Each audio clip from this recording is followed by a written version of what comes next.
Hey, good morning. We got some friends out there in the chat room. Good morning, everyone. My name is Jeff Fritz. Today is June 30th, 2018, and welcome back to my live coding stream. I call it Fritz and Friends because I want to pair program with you, building some neat things, some neat web applications right now, right here on Twitch, or on YouTube if you're watching a little bit later. So, good morning. We've got Jay Burgard and Shy Sharp. Brave Cobra is here. Hello. There's our friend Dev Chatter. Good morning. And Oz Coder from Australia. It's pretty early there, isn't it? That room is a lie. I don't know what you're talking about. Of course I'm at home.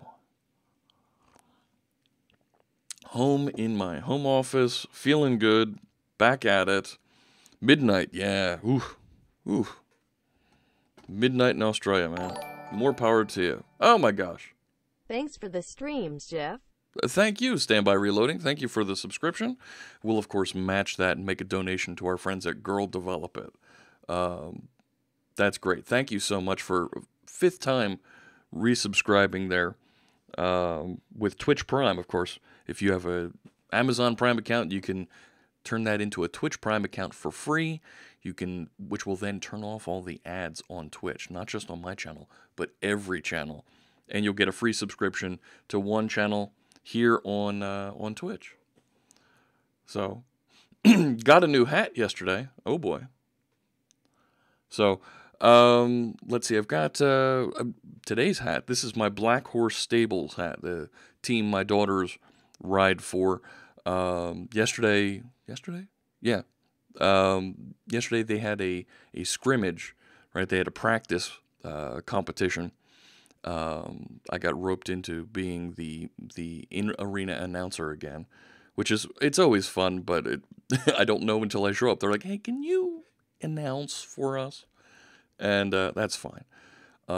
Very proud to say that my oldest, in her first jumping class of the year, first time that she competed jumping, this is riding horses, right? Riding horses over fences.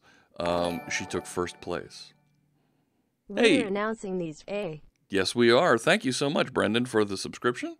And yeah, everybody who subscribes gets that cool .NET bot emote that you see. That Standby Reloading is showing off there. Yes, roped into. Oh, yeah. Just past after midnight there. Well, thank you so much for tuning in, Volta. Part of the hat seems to match the green screen. Yeah, it's a little bit similar, so it's fading out, but you won't see it later. Trying to be a part of the team, huh, Brave Cobra? All right, that's cool. Let's put on some music to code by here. I'm going to go back to, let's do Cyan today. There we go. This is music to code by, of course, scientifically engineered by our friend Carl Franklin to get you in the groove, get you, focused, better able to write code or whatever task you might have. Let's turn that down just a little bit so it's not too overpowering. When you drink Mountain Dew on stream, it's green screen colored, yeah, and it disappears. Yeah. There's another guy I watch on Twitter, on Twitch, Wow Hobbs, who plays a lot of Hearthstone. And Hobbs, his thing is he's got this really cool mug that looks like the Mario question block, and it disappears on him. It looks like he's drinking out of nothingness because the block is it fades into his green screen. So I need to plug in my mouse here. I'm getting the blinking light to indicate that it's running out of battery. So let's get that plugged in, because there's nothing worse than a mouse with no battery. A wireless mouse with no battery. Alright. So, so hat, cool effect. It is a cool effect when you see it, his mug kind of disappears. My Microsoft Learning mug here doesn't have the flag on it. You'd see part of the Microsoft logo disappear. But it's like a tealish blue color in here, and that's why it's kind of disappearing. I've tried to play some games with the color and the filtering here on my camera just to try and make it not disappear, but I think we came pretty close. All right. Let's talk about... because of Black Horse, because of the event I had with my kids yesterday, that's why I had to cancel F# Friday. I thought I would be able to get it in the afternoon, but it just ran way too late. MPH 1989, thank you for the follow. I appreciate that. And good morning, Steve. Good to see you. And I think you're going to see here, I think we're going to start to retire Steve here over the next few shows.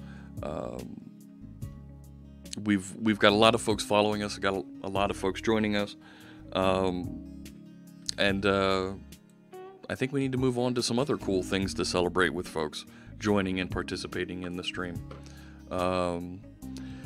Okay, Hat, Steve, next week, show 100. It's happening, it's coming, it's going to be late next week. If everything lands right, Tuesday, Thursday, I think it's Friday, is going to be Stream 100. All right? Satya then to replace Balmer. No. I think we're going to be retire the follower alert like that. Make it a little significantly less obtrusive, because it's coming in more and more here as the stream continues to grow. So I'm working on plans for show 100. We should see some fun things for that. I think end of next week.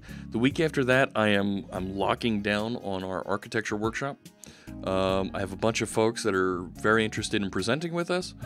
Yeah, we'll see how that lands. That'll be the 13th is what I'm looking at for the architecture workshop. And yeah, there's a bunch of other things that I can't really talk about that'll be coming. Cake. There's a number of other things that are happening, that are in motion, that I can't talk about just yet, that are in plans here. And of course, I think you'll see coming up here in the event block, down on the bottom right there, .NET Conf is coming at the end of, at the beginning of September. Let's go to that website. Where is it? Back to my OBS. Let's look at this screen button. There it goes. So here's the .NET Conf website. The call for content is open. Click that I'm interested in speaking, and it'll show you the call for presentations. It's not really middle of September. It's the 12th, 13th, and 14th. Middle of September is the 15th. But all kinds of great topics. Look at this number of folks that are saying, yes, I'm going to attend. Sure, I'll say I'm attending also. I'm the one organizing it. Oh yeah, that works real good.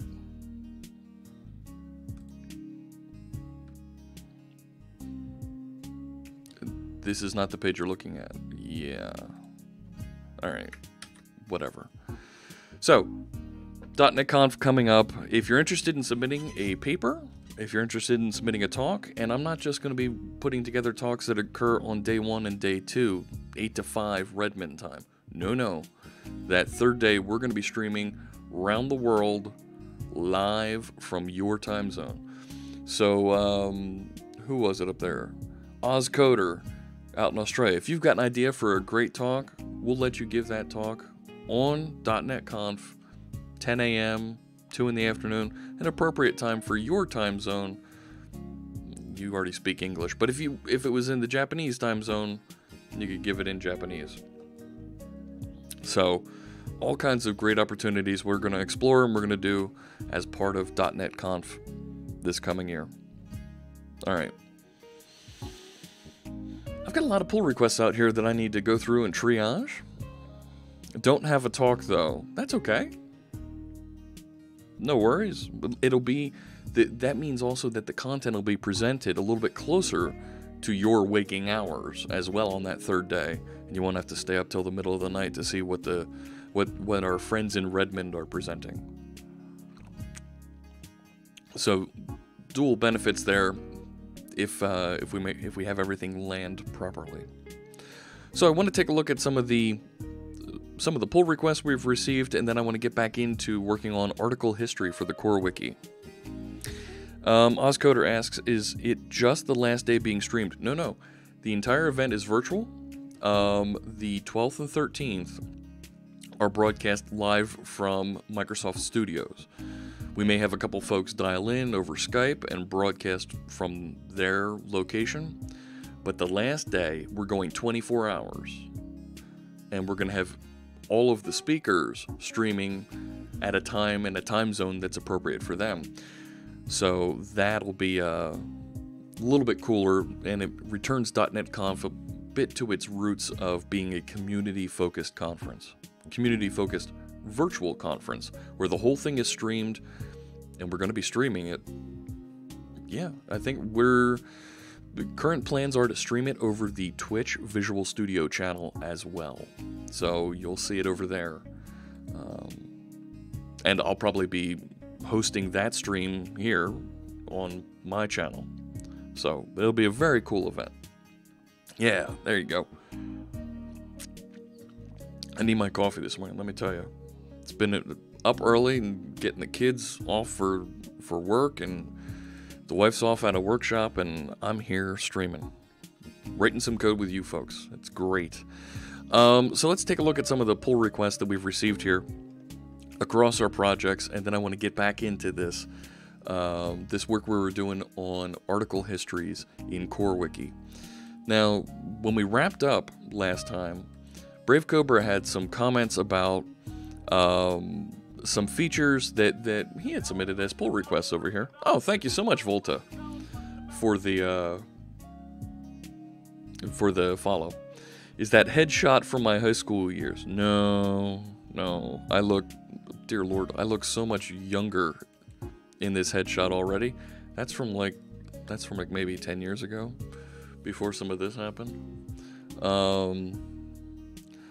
No, and my pictures from my high school years, there is no facial hair, but yes, it's a little bit older. I don't look a day past 20. Shut up. I do not. All right? Do it! Okay, we'll get into the code. Here we go. All right, stream tools. So, Brave Cobra had a couple of very good suggestions here. So I'd like to merge a couple of these, rebuild our stream tools, and update the widgets here on stream. And of course, you see the ticker up at the top that lists all the great contributions that folks have made through pull requests to our community. And I want to show that appreciation and put your names up there at the top of the screen so everybody can see how awesome some of you folks are who have taken some time to contribute. So let's take a look at this first one here. Fix for DI registration problem with GitHub service. I know Namanja's not quite done with the top command here. So this fixes issue 130. So let's look at what 130 is. DI registration issue, so DI, dependency injection, registration issue, with a scoped GitHub repository and a GitHub service as an I-hosted service. So the ticker that you see up at the top is using a class called GitHub repository to reach out, communicate with the GitHub API that's available out there on the web, query that data, generate the statistics that make up that ticker. And the GitHub service is what sits in the background and is monitoring for changes. So Brave Cobra writes here, while implementing 114, convert GitHub contributor scroller into a web component. Notice there's an issue with the registration of GitHub repository and GitHub service. There is. GitHub service is registered as an I-hosted service. Now, an I-hosted service, this is an interface you can use with ASP.NET Core that has, I think it has two methods in it, start and stop. And what this will let you do is take whatever class you attach this interface to and make that run in the background, and ASP.NET Core will manage the lifetime of that for you. So if you have some sort of background processing that you want happening with your website, just decorate that class that's going to do the background processing with this iHosted service interface, and it'll just start and be managed when you register it in your startup services. And you can see how GitHub Service is configured here if you check out my repository here, fritz.streamtools at github.com/C#Fritz. But I'll continue reading here. Brave Cobra says, this poses a problem since it uses the scoped class GitHub repository, which uses the singleton IAP cache. So what Brave Cobra is pointing out here is we've got some scope changes, right? When things are scoped, they're created for the duration of a request, right? From the point that somebody visits the web application and the request starts processing to the point that that request finishes processing, the buffer has been flushed down and transmitted to that visitor, that request, everything that dependency injection container is delivering is the same instance because it's to that request scope. The singleton means one and only one instance of that object is ever created throughout the lifetime of the application, right? It's obviously destroyed when the application is shut down, but only one instance is created and maintained. So we're running into a little bit of potential for memory leak here. Continuing here, look at iHosted service as a separate process with its own DI instance, although they share the registration part of the DI. If you register a class as a singleton, then your web app and the hosted service both get their own version of that singleton. So he's suggesting changing the scoping of some of these things to encourage better use of this. And he's got a nice link here to some fundamentals from the Microsoft documentation. Consuming a scoped service in a background task. And this is exactly what we're running into here. And what he's suggesting is iScoped processing service. But I believe, right, there's a thing here where you actually create the scope. There it is. Services create scope when you're doing the work and then go resolve it at that time, right? So we explicitly declare scope starting now, scope's ending there. And that's just their interface example. Good point there, Brave Cobra, right? This is, right, very clearly showing, you know, when it starts, when it stops, and managing that. Now, we have to take a look at how this is being implemented. Background task queue. Yeah, we're not going to get into that for right now. All right. So going back to what's being solved here, since the repository is now being created as a singleton, the OctoKit GitHub client, that's the actual library that's communicating back and forth with the GitHub API, can no longer be scoped and should be registered as transient, the preferred way. Transient means that every time a new instance of this thing is requested, a new instance is created. Only one repo, thus only one OctoKit GitHub client. I refactored out the actual fetching of contributors from the IAP cache call, as those are different concerns. Okay? Furthermore, the GitHub service should not be injected into the hub.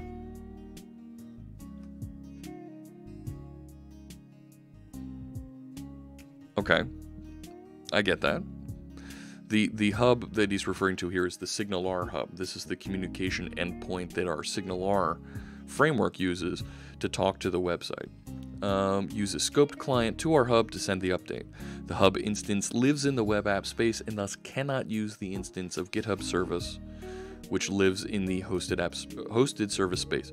This is something I was seeing where I was not able to share content back and forth between the background service and what was running inside of our SignalR hub. Hey, thank you, Commander Root, for the follow. I appreciate you joining us. Look forward to seeing you in the chat room. So continuing down, so instead of using an instance of GitHub service itself and hooking up its event, we let the GitHub service use the scoped client to the hub to send out the update. So yeah, we need to take a look. I want to understand this a little bit more as to what those changes are, because it sounds like we're we're creating a couple extra classes here to chase and manage those instances. So let's take a look at the files changed. So this is GitHub controller. This is the endpoint. This is the MVC controller that helps put together the content for the scroller up there. So instead of receiving the GitHub client, it's now receiving. I need to change the names of these things. This is GitHubby McGithubface client. Maybe start at the last file? Alright. We'll do that. Volta says, have you done any streams specifically on learning dependency injection? I have not, but you know what? I don't mind taking some time and talking about it briefly here. Let me review this, and we'll talk a little bit further about it. So let's go down to the last file, as Brave Cobra is suggesting. So the last file is the configure services. This is where it's actually configuring those items that go into the dependency injection container. And at this point, this has gotten incredibly complex. Yes, GitHubby, absolutely. Not a problem, Volta. You're not derailing. I want to make sure that I answer questions like that. So instead of add scoped GitHub repository and add singleton GitHub client, Dennis Peterson Music is now following us. Thank you. Thank you for the follow. Look forward to seeing you. I'm going to be making use of autofact DI in the Lonely Dev stream. Oh yeah, Standby Reloading is going to be starting right after me and going to be doing some application development as well. Alright, so we've changed the scope from scoped to singleton of the GitHub repository. And instead of receiving this services GitHub client, now we're receiving GitHubby McGithubface client. Now, this is because our friend Rachel Appel decided and suggested that the hub, the SignalR hub that we use for connecting to GitHub should be named GitHubby McGithubface. Yeah. So we'll have these two singleton clients, so we have singletons. OctoKit also has a GitHub client. Yes, the OctoKit library has a object called GitHub client, and we've run into a little bit of namespace confusion with that as well. So instead of where I had services add scoped, client is the GitHub client, and define some credentials coming out. Services add transient, GitHub client, product header value, stream tools. So this is the GitHub client, the OctoKit GitHub client. Instead of it being scoped, we'll create a new instance every time it's requested, using the exact same thing. Oh, you just moved the new statement up. That's fine. Alrighty. And then looking down here, add hosted service, GitHub service. And you're not, I was using dependency injection here to build this up. Now, is this adding it as a singleton in the background still?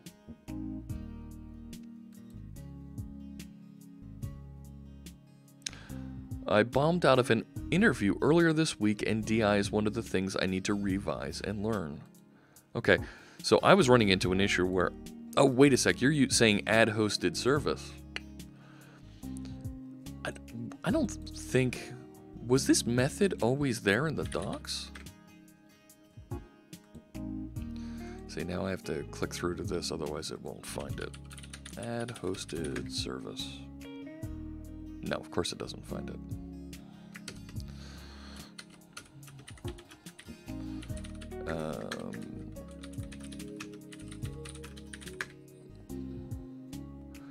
Background tasks with hosted.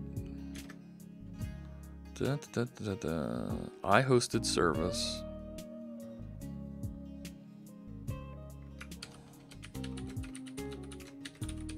There it is. Okay. Didn't know we could do that. Cool. All right. Learn something new. I didn't know you could do that. So it looks like add hosted service does this registration that I was doing right here. Okay. Well, I can think of a bunch of other places where we can update that. So up here, so you renamed this from GitHub client to GitHubby McGitHub face client. Very cute. I like what you did there. Okay. All right. So you removed get last committed timestamp. All right.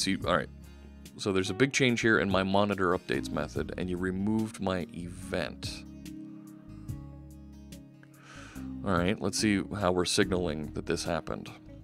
So you're going to create a scope, and then you're going to go get a copy of the GitHub repository, which is a singleton, so you'll get the one GitHub repository. And then you're going to create the GitHub client, which allows us to talk directly. So you're talking directly to the hubs right here.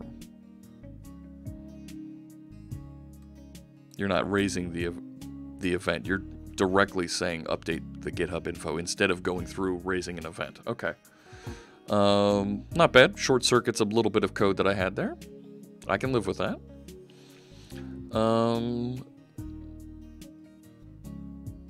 Yep, get repositories. That's fine.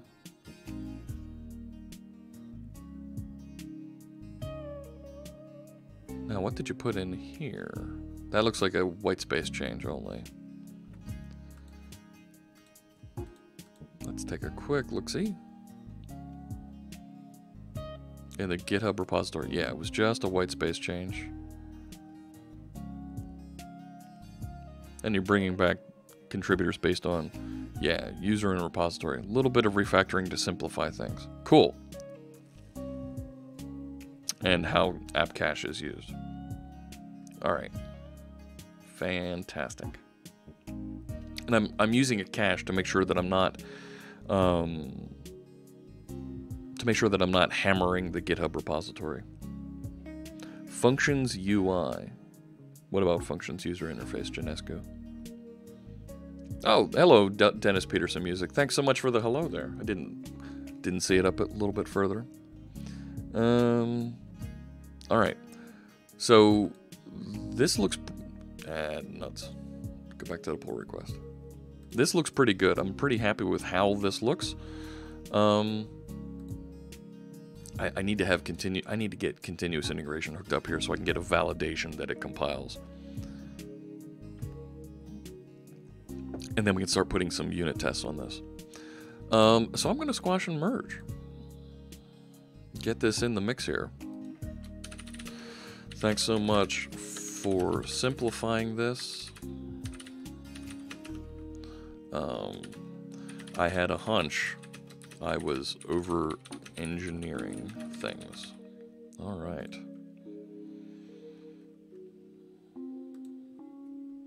Add the marquee as web component. So this was the part that Brave Cobra was really looking at there. Well, hello there yourself. I'm just happy I can use my Mac for Visual Studio now, even though I'm a complete noob. Not a problem, Dennis Peterson. I really like using Visual Studio Code on my Mac. So much that you can do in there. And Visual Studio for Mac, I was actually talking to their team on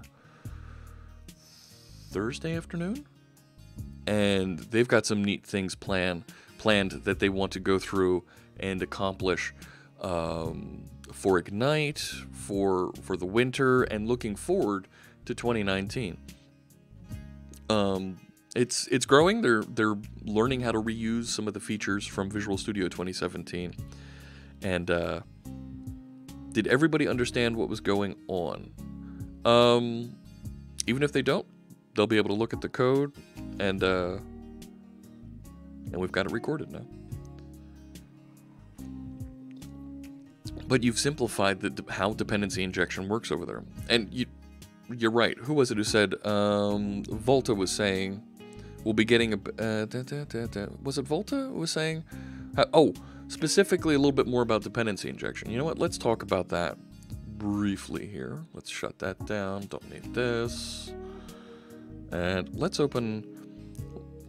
just do a quick bit about dependency injection here. Just because it's a good question. So I'm just going to create a new repository here. A new folder on disk.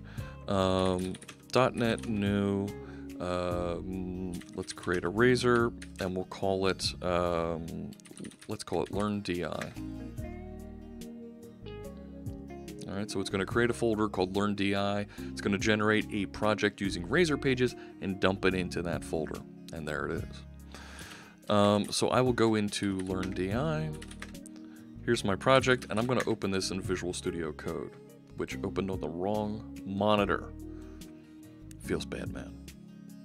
All right, so I'm going to use Visual Studio Code so that our friend Dennis Peterson can see how I like to use Visual Studio Code, and maybe this will work well for you. So we'll let it add that. Now, by default, Visual Studio Code will install and give you things to work with .NET, to work with Azure, but all kinds of plugins and extensions for it. Dependency injection, put quite simply, is a way for us to inject services requirements for one class into it, right? Using either constructor injection or property injection. And you'll see most typically it comes in through constructor injection. I had already merged the changes in the Marquee PR, so since you squashed, you might get into some merge conflict. We'll figure that out. Thanks for the warning. So one of the things that you'll see when you're working with a project is, where's my pages? So I have pages here, and I'll have, oh, none of these are injecting anything. Shoot. All right, let's make that happen. Let's add something here and make a little bit happen here. Let's add a model. So I'm going to create a models folder, and I'm going to create a new file here, and let's call it product.cs. Yes, we need a namespace. This is Learn DI.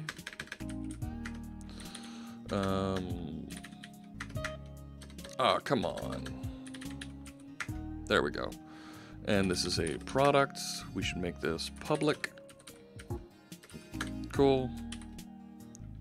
Now stop that. There are extensions that'll give you some type ahead and other things about that. What about a July for Mac month starting from tomorrow? I did MPH. I did May is for Macs in May. And I'm working on, you're gonna like this, all right? You're gonna like this. I'm going to do Ubuntober. Yeah, we're gonna do Ubuntober, and we'll do Ubuntu all through October. Let's create some properties here. Oh, come on. There we go. Prop. No, I want a string, and we'll call this name. No, name. And we'll let's put a decimal here, and we'll make price USD. Cool. All right, so now I have a product. Let's create a very simple, very stupid product repository. Okay. Namespace learn di dot, no, not, there we go.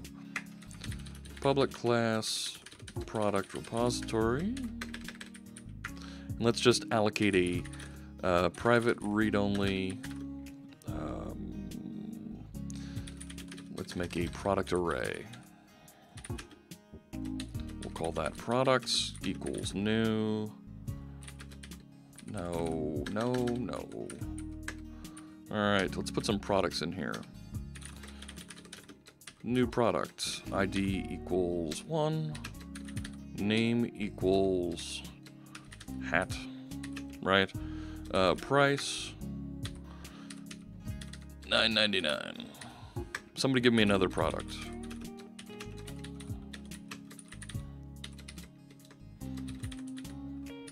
Give me some products there, chat room. Let's put something cool in here. What do we got? You need to create collections in Twitch so people can find topics like that. I actually have tags.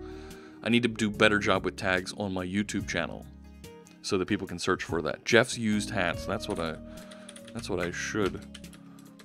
Gosh, should have something like that. Used hat. And of course, that's going to be cheaper than a regular hat, so we'll make it $7.99. There we go. Coding on Ubuntu with beer. That could be dangerous. Or more expensive as a collector's item.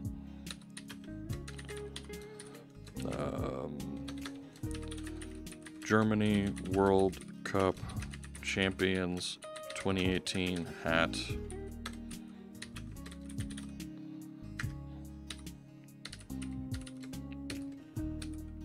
See, it's more expensive because it never happened. Your keyboard sounds great. Is it a mechanical keyboard? Yes, it is a mechanical keyboard. This is a Vortex Race 3. There you go. This is what I have.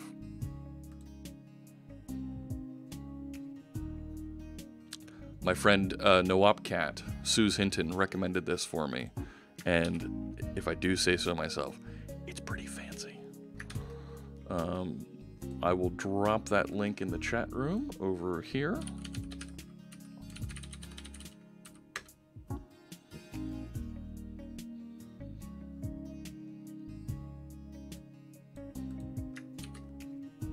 There we go.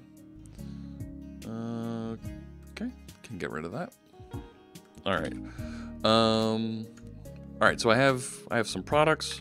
Let's put together a simple get. IEnumerable product get, and we will just return products. You might have some more complex logic there because you're going to bounce off of a database or whatever, but for the purposes of just showing fetching something, here it is, right? Now, you want to be able to swap these out. You want to be able to do some testing. So folks, of course, create interfaces. So you might have an iProduct repository, and you're going to declare that IEnumerable that's going to return collection of products for the get method. Okay. So what happens, right? I want to make sure, is Volta still here? Cool. Looks like the Argentina hats are also on sale soon. Oh no! Oh no! All right. So Volta, what happens in ASP.NET Core, it comes with dependency injection for you by default. And it's hidden inside this services object. So what we can do is we can say services add, and there's all kinds of features that'll be added into the container for us. But there's 3 methods here that I want you to see, and they're all named after the 3 scopes that you could have. There's add singleton, as you saw Brave Cobra started using, which will create one instance of whatever it is that you're registering. So I could say add singleton here, and specify that there's a couple signatures here. I could say add singleton product repository, and let's put that one there, and I can tell it here's how to build it, otherwise it'll just create it by default.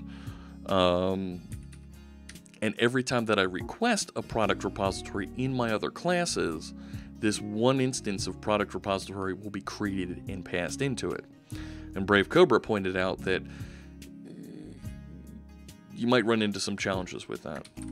The default way, the preferred way that people want to use this is they'll use what's called transient. And transient is a different scope that says every time one of these is requested, create a new one and make it available. But the way that you'll typically see a transient type like this declared is with an interface and then the concrete type definition, as I thought that was the signature for this. Hang on, let's double check my code here. Yeah.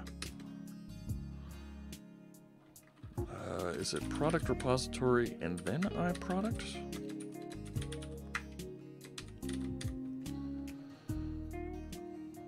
What do we got here? Adds a transient.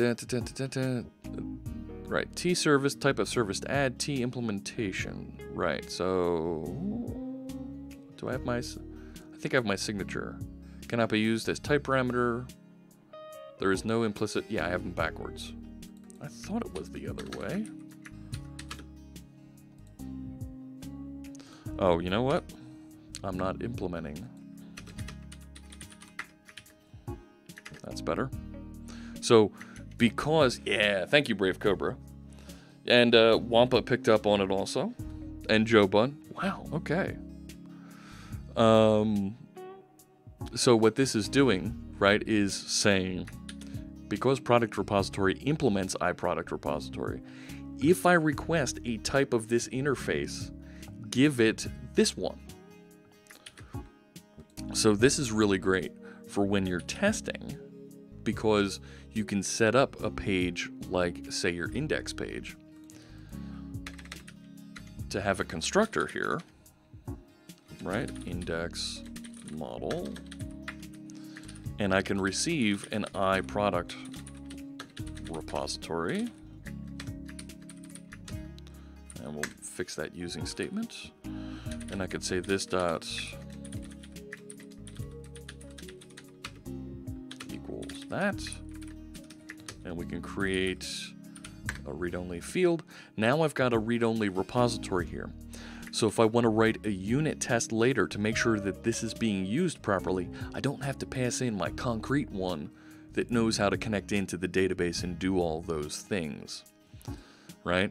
I can pass in something that just returns a collection of products directly that I just mock up, and for the purposes of testing, I know exactly what's in there. So this gives us the ability to inject exactly what we need.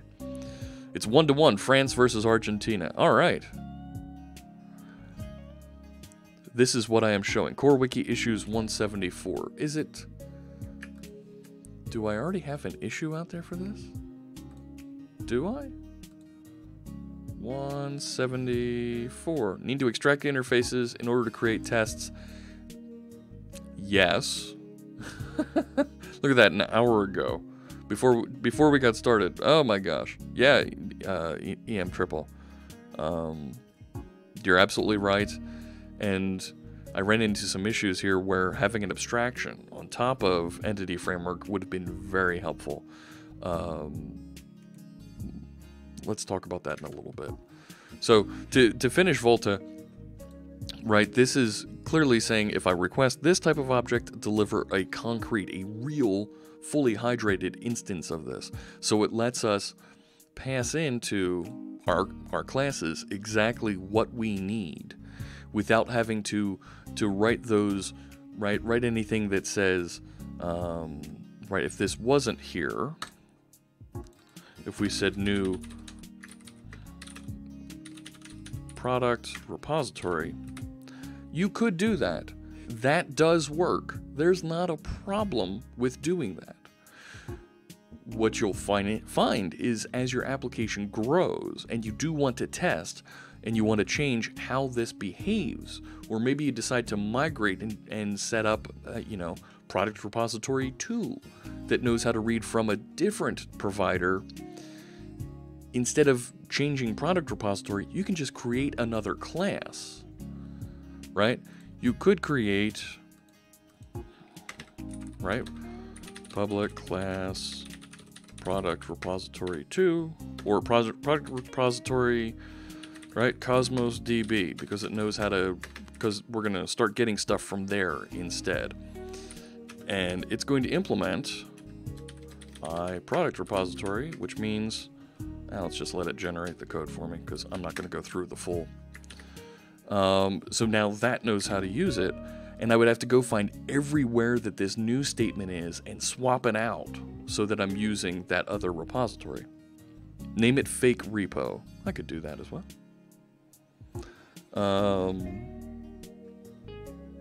So instead of doing this, if I'm just receiving that, then when I want to choose to use that Cosmos DB repository, I can change this in one place, and now my entire application is now using the new service. You got it, Volta. And that's just one example, right? With using database, right? If you're using if you're using some other type of repository, right? And you see that we're for stream tools, you saw Brave Cobra working with, I called it GitHub repository, right? One of the things we're doing on F# Friday is we're going to change GitHub repository so that it's not hitting the GitHub API directly.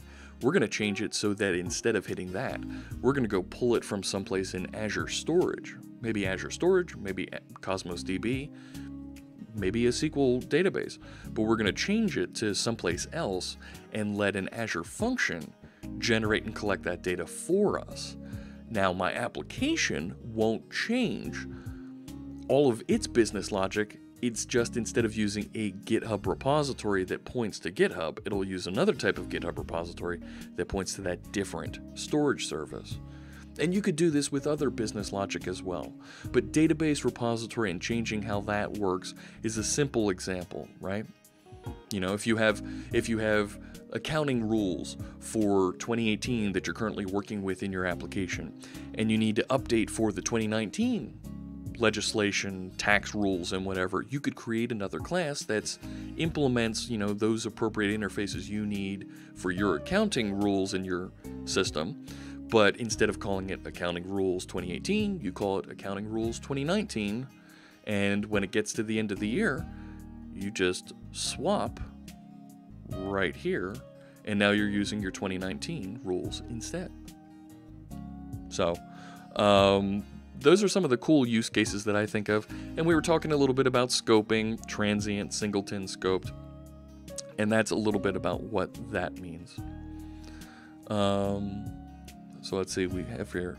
Yep. Oh, EM Triple's already doing a PR on this. Fantastic. That's much simpler than any tutorial I've read. Oh, thank you, Volta. I want to make sure that these types of things are easier for folks to understand. You know, feel free to you know, create a Twitch clip. We'll put this over on YouTube, of course, a little bit later if you want to bookmark and be able to reference it. But you're always more than welcome to clip videos here on Twitch. Download that little bit if you want to save it. You want to show to other folks. That might have questions about anything we're working on, or anything that I can help answer. So please, everybody, never a problem to ask questions here and get a quick answer, something like this. I mean, we literally threw this demo together in seconds. I'm not going to save this code. You saw it's very throwaway code. All right, so there you go. All right, where were we?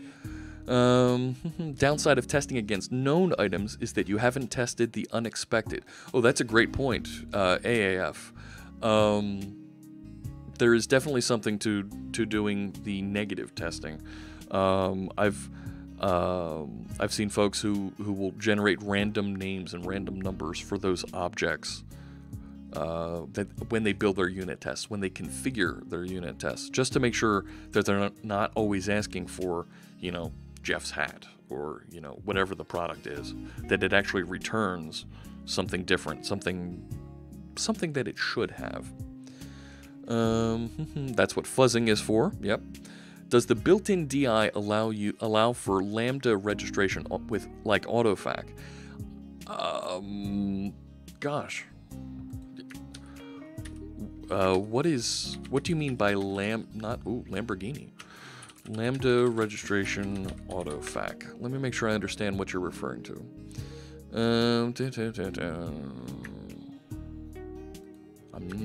I'm not familiar with. Can accept a delegate or Lambda expression to be used as a component creator. Yes, you can do this type of thing with the current feature there. Standby Reloading really wants me to take a look at this link for the business module. Hang on. Let's see what he's got there. And thank you for the follow, OMC DNR and Static KR. Thanks for joining us today. I appreciate you giving me a follow, and check out, feel free to ask questions here in the chat room. This is what I mean by the Lambda registration. So this is using... So first off, as Standby Reloading is pointing out here, you can use AutoFac with ASP.NET Core. You can just swap out the container with AutoFac and use that directly. So you're registering assembly types. I haven't seen that type of registration with the default capabilities. You'd have to do a little bit more work around it. But at that point, just use AutoFac directly, and reference AutoFac from your ASP.NET Core application, right? There are several dependency injection containers out there: AutoFac, Ninject. I'm blanking right now on more, but there's a bunch of them out there that you can use. CJ Aliaga says, "Hi Jeff, good to see you streaming." Well, good to see you, CJ. Thank you for joining us here in the chat room today. Static KR, hello, I am a Korean programmer. Korea uses too much Java, and .NET is dead. MS does not support Korea. Oh no. Oh gosh, Static. I'm so sorry to hear that. No, I would love to support Korea more. What are your concerns? Why? Let me know. What can we do to help there? That's. Oh my gosh, I'm not happy to hear that at all. I'm gonna take a sticky note here for .NET in Korea. And that's Static KR. No, oh my gosh. Static, I absolutely want to see .NET supported everywhere, and for Korea not to be getting support on that. Korea.NET dev support. Let me know what shortcomings you see. Does not support Denmark as well. What do you mean by does not support Denmark?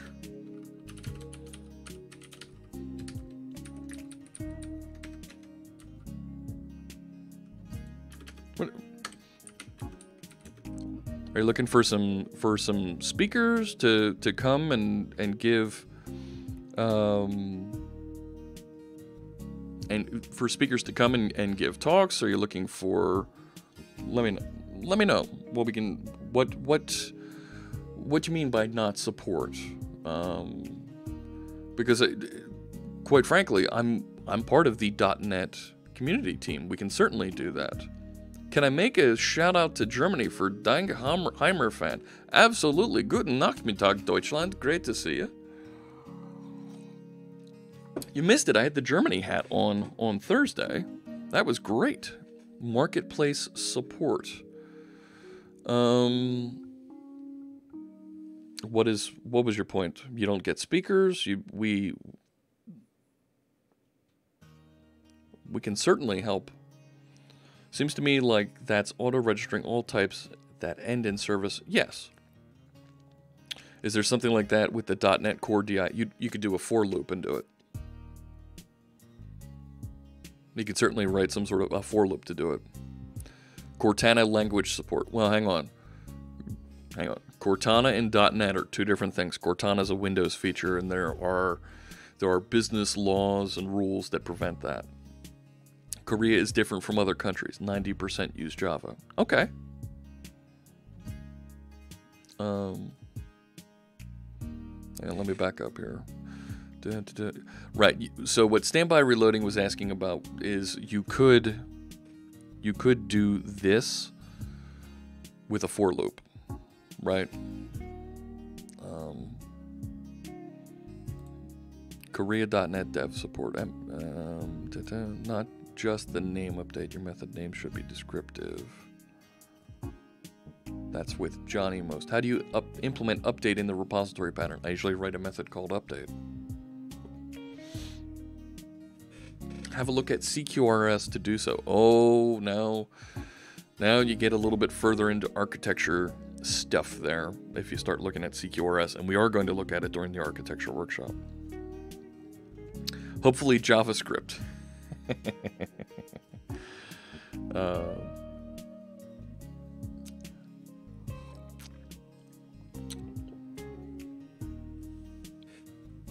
Yeah, let me. So, I mean, okay, 90% of folks are using Java in Korea by your numbers. I mean, I will certainly reach out to my folks and see what we can do to make more happen with engaging folks in Korea. I know we've got MVPs in Korea. I know there's opportunities for things to happen there. I've never done a visit to Asia yet, only to Europe. For that matter, I haven't been to South America either. But let me know. Let's work on this, Static KR. Okay. Yeah, so Andres, that's exactly what this is trying to do. Does anybody use Cortana? I disabled it completely. There's more folks are using Cortana. There's other things that can be done with Cortana besides just talking to it. It needs thanks for the follow, Potato. That's an interesting name. Korea's national projects were made in Java, so there's a lot of jobs in Java. Okay, that makes sense. You know, you can't argue with that. And Java's not terrible. It's not .NET, but it's not terrible. I found Cortana to be too intrusive for me. That's fair. That's good feedback. There's an opportunity to travel then. My concern with traveling is, like I did for Developer Week this week, I literally was there for 2 days. I flew in and then left. Literally at the end of the day. It was rough. I would want to do almost like a tour, something a little bit more than a day or two in for just like an hour of talking and meetings. Just to make sure that it's worth the expense of a trip. All right, you mentioned that you read the then write, but if you're using EF, it will create a new object in the database and not really update. I'm still lost. Help me understand why repository pattern should have an edit update method. All right, hang on. Let me fix the size of my chat window here.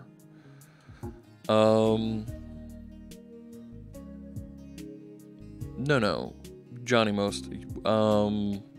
If you're using EF, it should not create a new object. It should attach and do the update if you watch it. Spring, okay. From quick look, there's definitely not as many as other areas. Yeah. There are no real limitations to use .NET other than own preference, is it? Well, hang on. Let's not hop on. Let's not dogpile on Static KR. There's other folks. There's other folks that they choose different technologies for different reasons. Java for a long time was what you want to use if you want to be enterprise scale on Unix machines. I can completely understand that. Static KR. .NET Core not as well known in Korea, and maybe that is an opportunity for some of our folks to show off capabilities and make things happen there. I'm going to take an action item there to look into this a little bit more and see what we can do to work with some folks in the Korean peninsula there. I'm using the repository pattern and DI in my stream right after Jeff's. Be happy to show the pattern. There you go. Yeah, I'm not getting into updates here on my stream only because it's not something that I'm really going into. It also needs community support to get it more known. Yeah. Oh, that's great, Static KR. I'm glad you enjoyed .NET Core. So let me continue going through these pull requests because I want to get over to get back to the project here. So Brave Cobra was working on converting the ticker up at the top to a to a web component. Hey, Shmooly, there we go. Good to see you.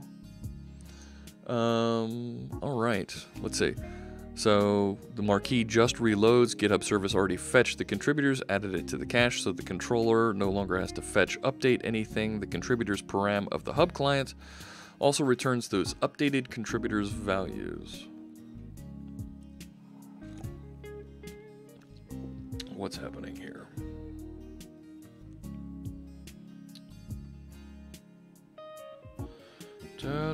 One second.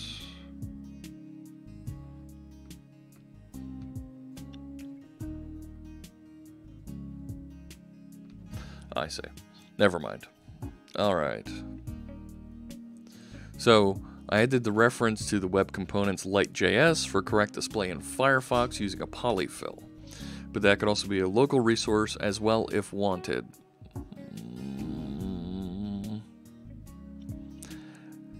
So there's this project, right, that we're building, Stream Tools, it lives inside of a Docker container, and we want to, I almost want to make it self-deployable, and by having things that reference external libraries, at some point that could bite us if it's not in the container further down the line, right? I must be the only web dev left who wants to use Win.js. That was a long time ago that I was using Win.js. I wouldn't get wrapped up in it. So 9 files changed. GitHub controller changed a little bit now, so it's using the new client.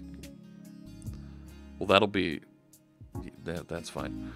And there's the SignalR hub. That's fine. Speed in seconds. So change the configuration a little bit.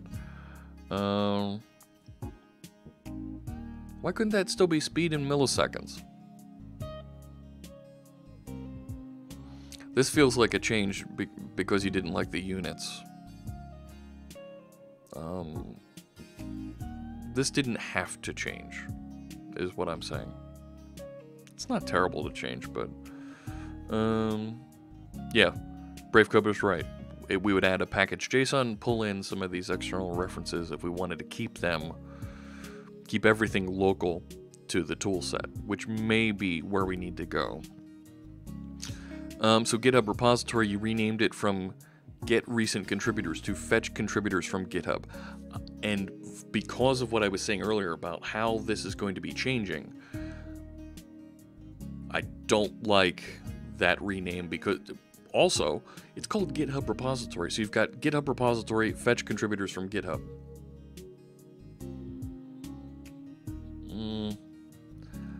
So we've put the name of the service into the method. And if this gets abstracted, it's going to be a pain. And we've got another white space change. Most of the changes here are from that other PR. Yeah, so we're going to have a merge issue here as well. I'm looking for the actual change. So here it is, the horizontal scroller. Big deal. Okay, web components light, there's that reference. Here's the new JavaScript that you have for the marquee. And then the formatting of the marquee because it's now inside of a web component. And so you've wrapped the content here.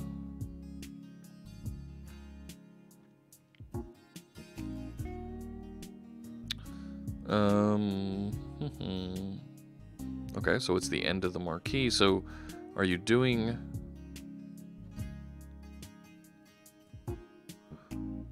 Okay, that's fine. Right, so you're doing a location reload on this right now. That's okay too. So here's the marquee. Extends HTML element.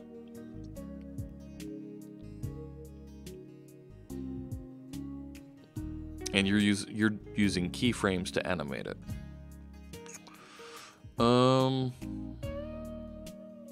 Okay. Does it fill the whole way? What I found was 1-2, Argentina is leading now. All right, thanks for the update. It should stay in milliseconds, Shmuley is suggesting. That's the standard unit of time for JavaScript. Yeah. And Volta, I think you're right. There are a lot of unrelated changes, but it was, yeah, like Brave Cobra said, we're seeing a little bit of bleed over from the other PR. An unnecessary log at warning level. You're right. Is that Inzinit? You're right, Inzinit. It was an unnecessary log, but I think logging operations that are added. Where'd it go? Not that one.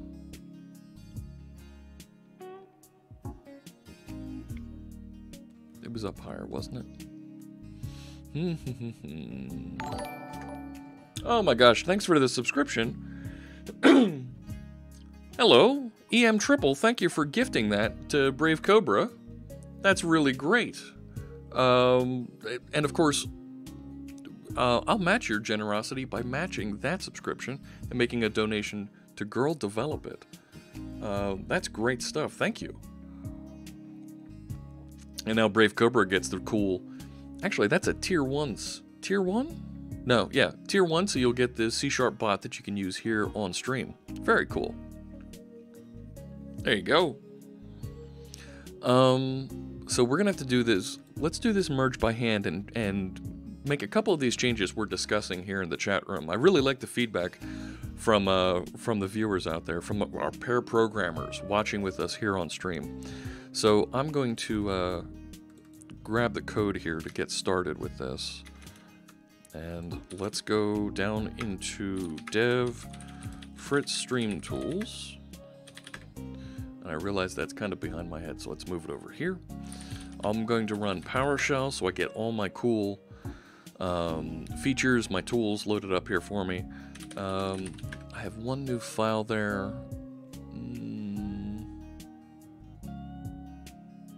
What did I put in there?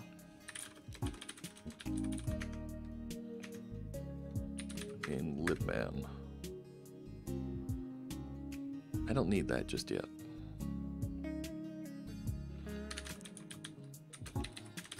Go away.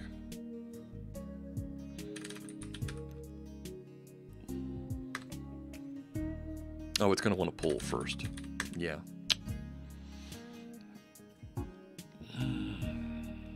Oh, and I've already got conflicts. Feels good. Why not just start in PowerShell? Because PowerShell takes too long for me to type. And I can type CMD faster. That, and I'm more comfortable in regular, in the regular DOS command prompt. Why no Smalltalk Saturday? Because I don't know Smalltalk. I don't.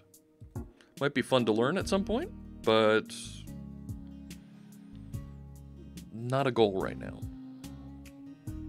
Open command and type PowerShell. Exactly. I can tell how old school you are from using the more util. Really? Oh, come on. It's here. It's here. I know I have VI, but it won't let me use it. Let me find out what these merge issues are here and see if we can get rid of this. I'm going to remove that libman while I'm here. One last thing. And these three are having a merge issue. Do I have? I do not have a Visual Studio Code open. So I'm going to use Visual Studio Code to set this up and resolve these couple of changes. And there they are. They're all highlighted in blue, exactly where they are. Easy for me to find. So, not now. All right. So the change here is, the property is now named GitHubby McGithub Face Client. Oh dear Lord. We want the incoming change so that it lines up and it actually compiles there. And we don't have E contributors there anymore. So we actually want this one. Yeah. Like that. There we go. WinQ PowerShell. Nano for the win. Oh, stop it. WinQ goes directly to the search. Yeah. Alright, next. Now I've got a bunch of reds here. Here we go. So here's where fetch contributors from GitHub is. Yeah, I want the incoming change on this one. Yep. And now that works. There's another one down here. Wait, whatever. All right, down here. Repositories equals get repositories. Updated repository equals that. Versus.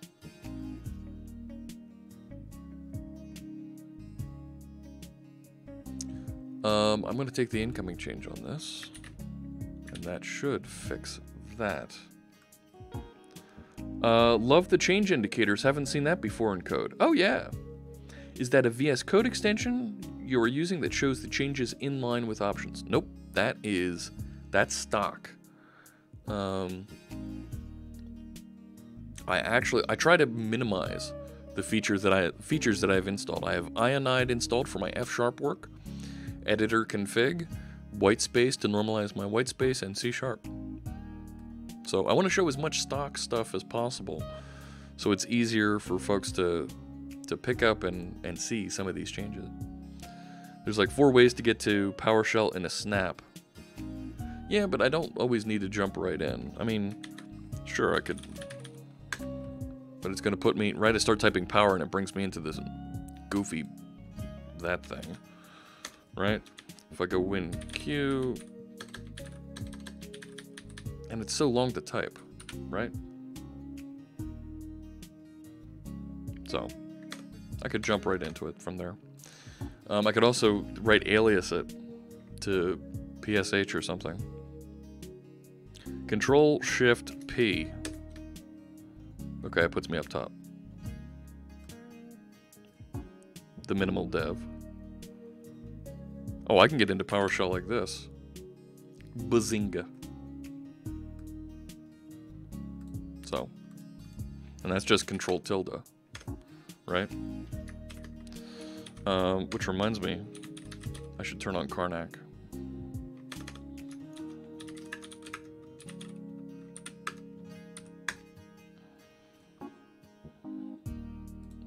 There we go. So if I do that, right now you can see my keystrokes. 2-2, France is back into it. Alt F4 gives you superpowers on Twitch. I see what you're doing there. I see what you're doing there. All right. WinXI. WinX. I? What's I do? Oh, look at that. Which one's? Oh, there it is. PowerShell. There. Neat. I didn't know that was right there. Is the inline Git changes enabled in the settings? I don't think so. It's just always there. Hey, thanks for the follow, Minimal Dev. I appreciate you joining us.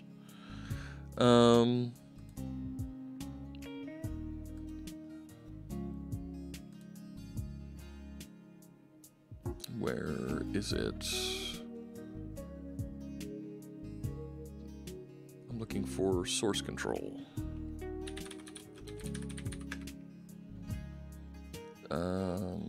Inline diff. Let's look for that.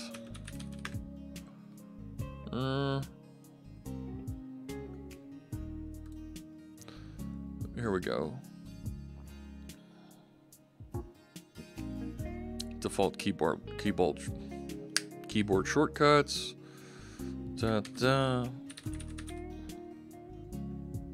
No. inline view. Toggle inline view by clicking the More button and saying switch to inline view instead of side by side. So I'm going to go to the next one here.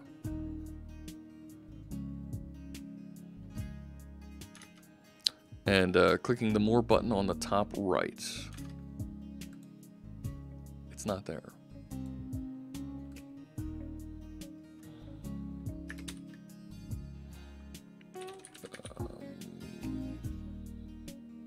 No. There is definitely an option for it.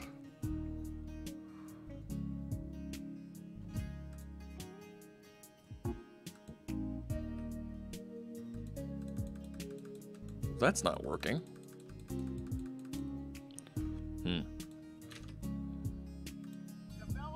It's not clear to me exactly where that is.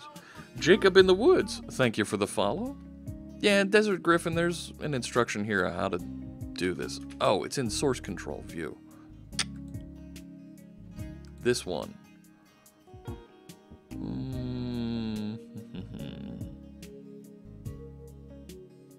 Additional providers. I don't even see more here.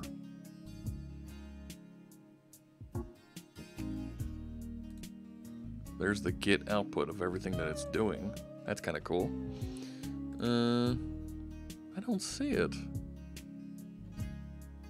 You need to open up a diff on the left. All right.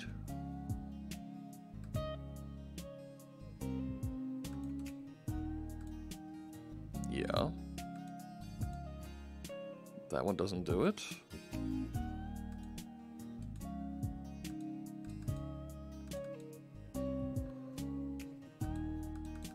No.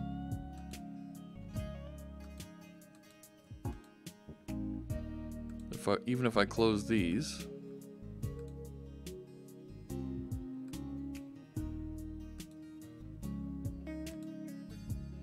no, it's not here. Commits, discards, changes, stash, no.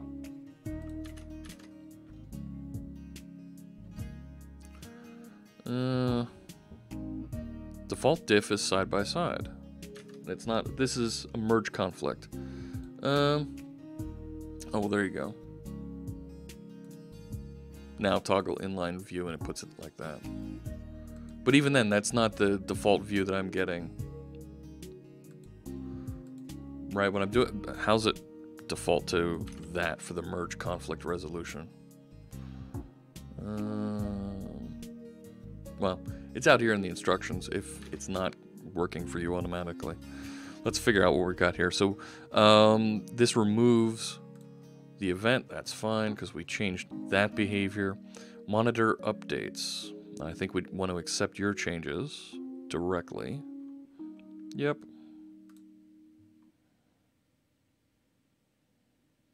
All right, now we've got...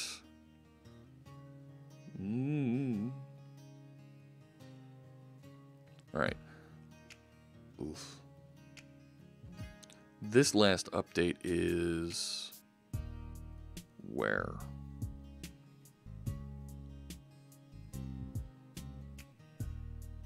I renamed it in my changes.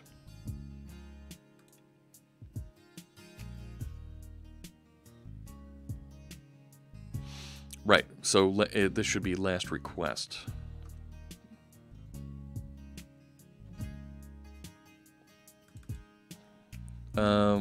Right, get last commit timestamp is actually a collection of these things.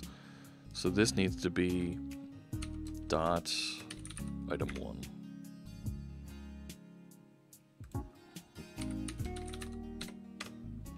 Okay.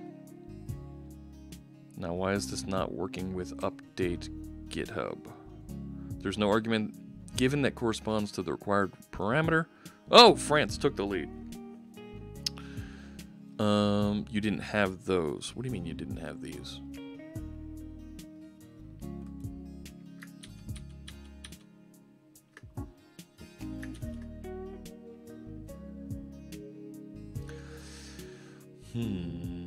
You removed get last committed timestamp.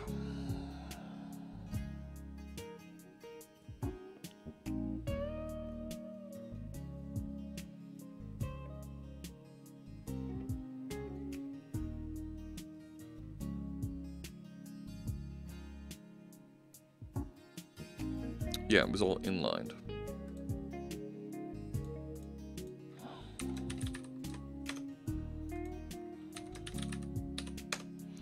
Okay. All right, so update GitHub. The signature here is repository username commits. So we don't want to pass just new info. We want to, right, new info kind of goes away here.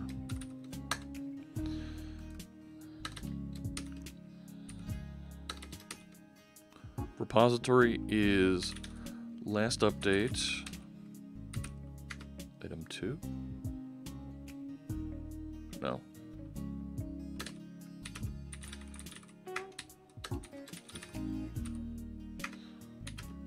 And the last update. No, item 1 is a date.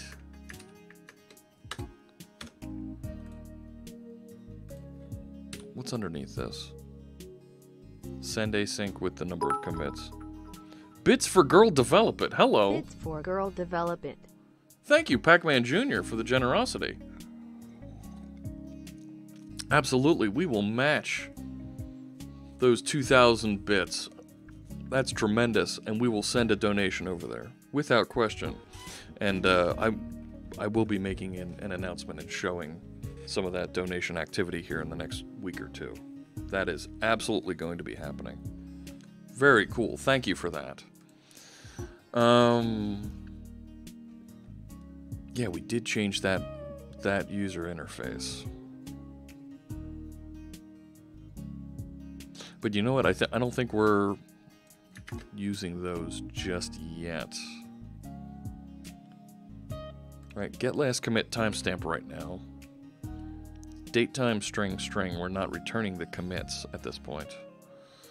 That's going to be a problem.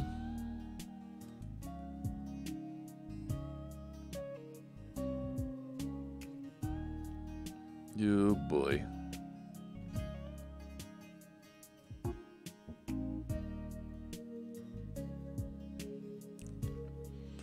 Oh boy. And they are not used in the marquee, as we are just reloading. Yeah.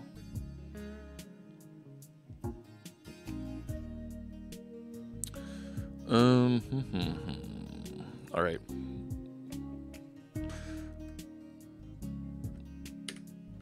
For right now, I'm going to comment that out.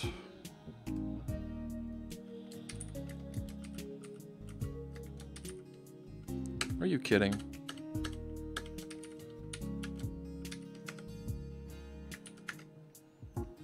Okay. So now, rats. We're not using these. Username, don't care. Commits, don't care, because we're not using them right now. It feels like there are quite often complex merge conflicts in these PRs. A sign of parallel effort. Yes, you're right, President. Not sure. You are absolutely right. And we could probably refactor and make it a little bit cleaner how some of these things are being passed back and forth. A little bit stronger types. All right, let's close this.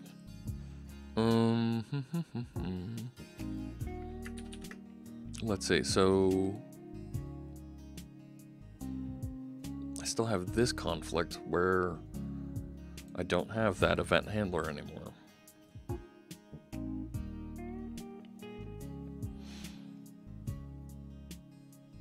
Because it's updating GitHub directly. Oh man, France just took a big lead. 4-2 now.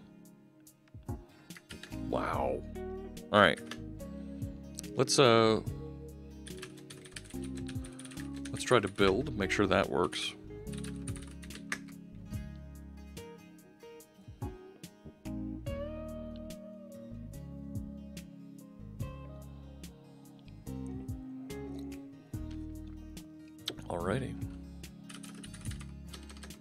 let's do this. Let's just add these merge changes.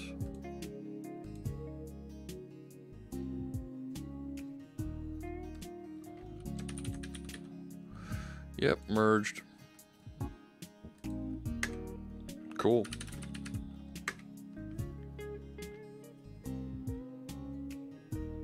All right. Ugh. Now let's bring down these changes.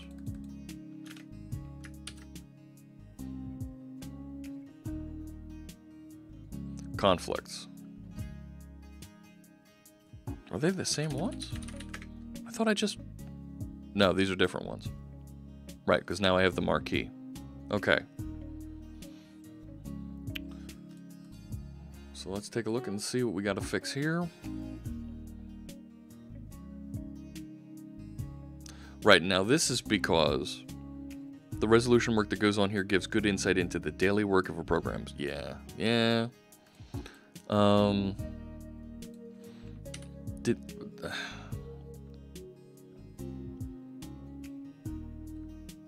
Did that client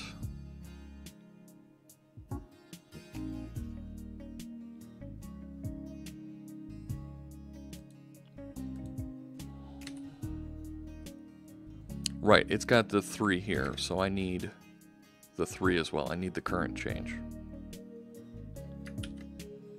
All right. This one.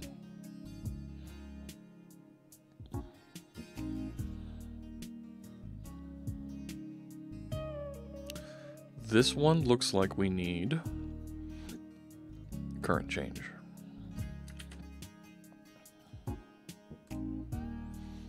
All right, so here's where we're swapping out for the new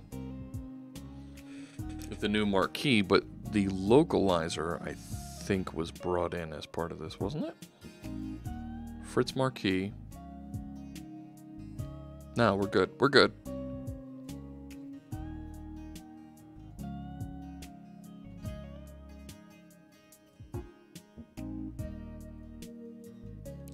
Yeah, I'm going to accept the 2 incoming ones here because this is the big change to use the component. All right. So now I should be able to... Nope, wrong button. That one. Should be able to run it. No, this is Karnak that I'm using on the side here. I still have some merge conflicts in the CS proj file. Why isn't it up in here?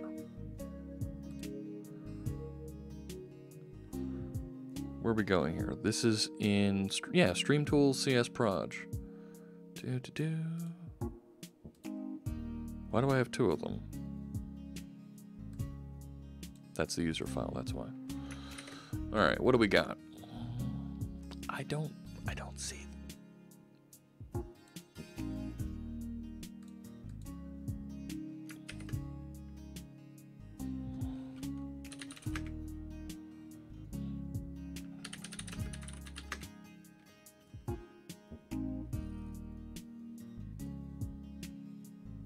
In GitHub service.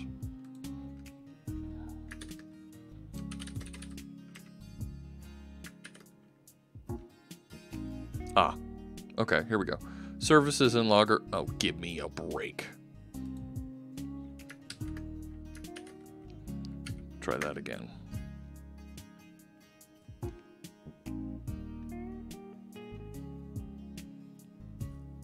There we go. All right, so let's run it.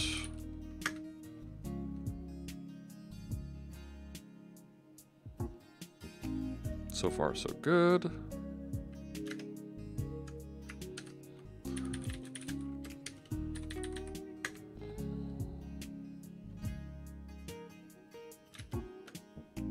Should be listening, right?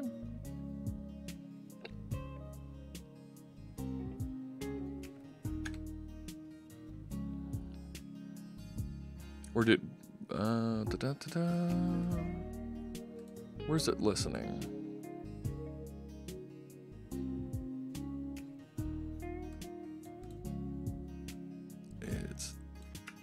there. Didn't get the entire thing. Forgot the 4 on the end. There we go. All right. And there's the marquee. Looks like you'll be using Q&A Maker at your new job. Oh, very cool. So, there's a problem.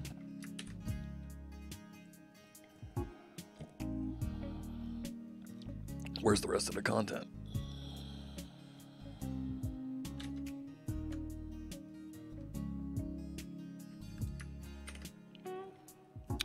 Let's take a look at what happened there. That is a view. So we accepted all the changes here. Contributors for each repository in the model. Repository, top of the week, top of the month, top all time.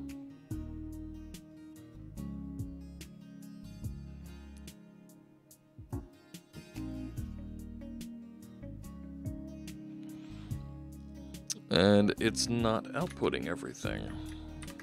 Let's see what's in there. I sure see all my code. And all of our contributors here.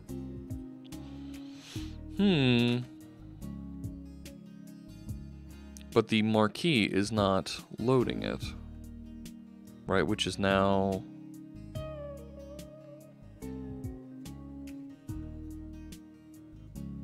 Web Components Lite JavaScript Fritz Marquee. There it is. Root JavaScript Fritz Marquee JS.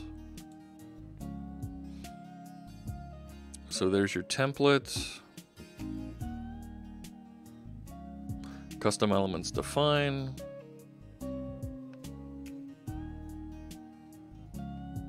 I mean, it's only passing in. Did I get a JavaScript error? Let's take a look-see. Nope.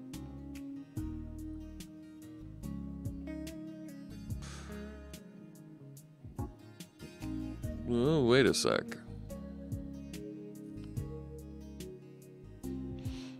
Yeah, this looks like it needs a little bit of work.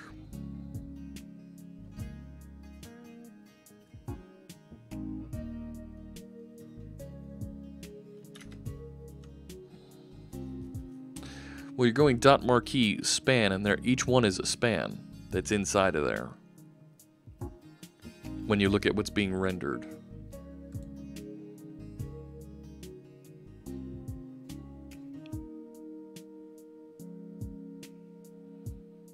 Right. Because you have top of the week, top of the month, top all time. And when you look at the marquee,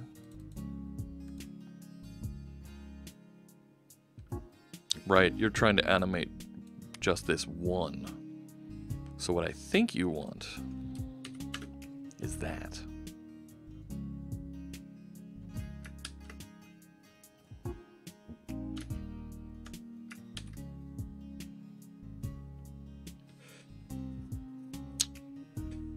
There we go. That's the shindig right there. Yeah, that was it. Cool. Now, notice it gets to the end, and then we've got a gap. It's working more correctly, but I'm still running into a gap. You see how there's no gap in the one that I have that currently runs?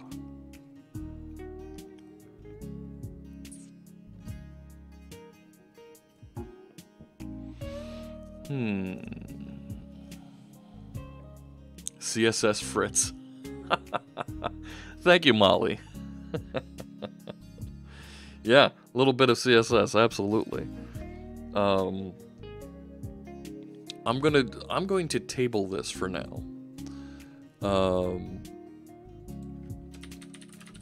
Looks like we have a gap from the end of the content to the beginning of the next loop. So let's see if we can get that resolved, and then I think we're in a really good place with this. So I'm going to go back to my dev branch. I don't care. Angry Chair, thank you for the follow. I appreciate you joining us here. And look forward to seeing you in the chat room there, Angry Chair. And I hope your chair isn't that angry. Hope it's keeping your bottom nice and comfy. See what I did there? See what I did there? And you blow it! No, I didn't blow it. It was nice. I could check this in. I don't really want to check it in. I just want to reset. Let you figure that out. Cool. Make sure everything's good there. Good. Yeah, my dev branch is pushed up. So, but it's just about there. Bet your bottom dollar. Ah, there you go. Yeah. All right. Let's go back. The new followers icon. Yeah, Parathon and I were talking about this. Just use the new font awesome icon here instead. And this is literally just a change on the followers count to reference and use font awesome and use the FA user friends bit here. And this, I think, is absolutely a must-have. Thanks for the update. This looks really good, and I can't wait to try it out on stream. Right, so if I git pull that now,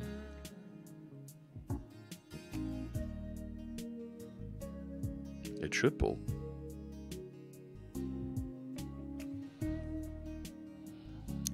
Hello GitHub. Thank you.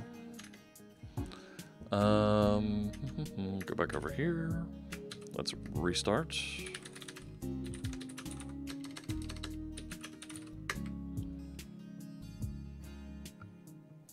Just to see what it looks like.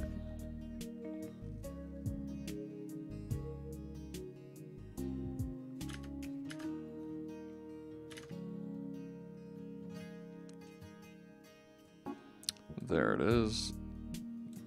That location. Hey, there's Angry Chair. Yeah, welcome. It's not too angry. So there, the current followers now has the cool little icon there, and of course that can be configured however we need it to be. And you can see I now have it white here below me on my little nameplate. So when we finish this last merge here on the pull requests, I'll deploy it and we'll have it there. This is nice from is this QP OOQP. All right. But post the HTTP link title in chat. And this I think is something nice that I wanted to be able to do. When people post links into the chat room, without me clicking on it, I'd like to know what's at that location. So what this will do is the bot that's monitoring the chat room. Right now, if you post an image link in there, it's something that ends with a known image extension, it'll tell us what's at that image link in the chat room. I also want to see that, whatever link you post in, tell me what that actually is. So what we have here looks like is a couple files that'll do exactly that. HTTP page title command. I like where you're going already. Does my bot run local? Yes, Guy Ross. It runs inside a Docker container that I have running here on my machine right now. So you can start it up and run it on whatever machine. At some point, I'll scale this and we'll have it running out in Azure, so anybody could tap into it. But for right now, it's real easy to install and set up running in a Docker container. It's got a number of things that are kind of specific to me right now, needs that I have that I've been building. And in particular, some features like the cognitive services, how it answers questions for you automatically. It will, those Azure services it's hooked up to are my services that I've deployed. What if someone puts a link to an IP catch in the chat?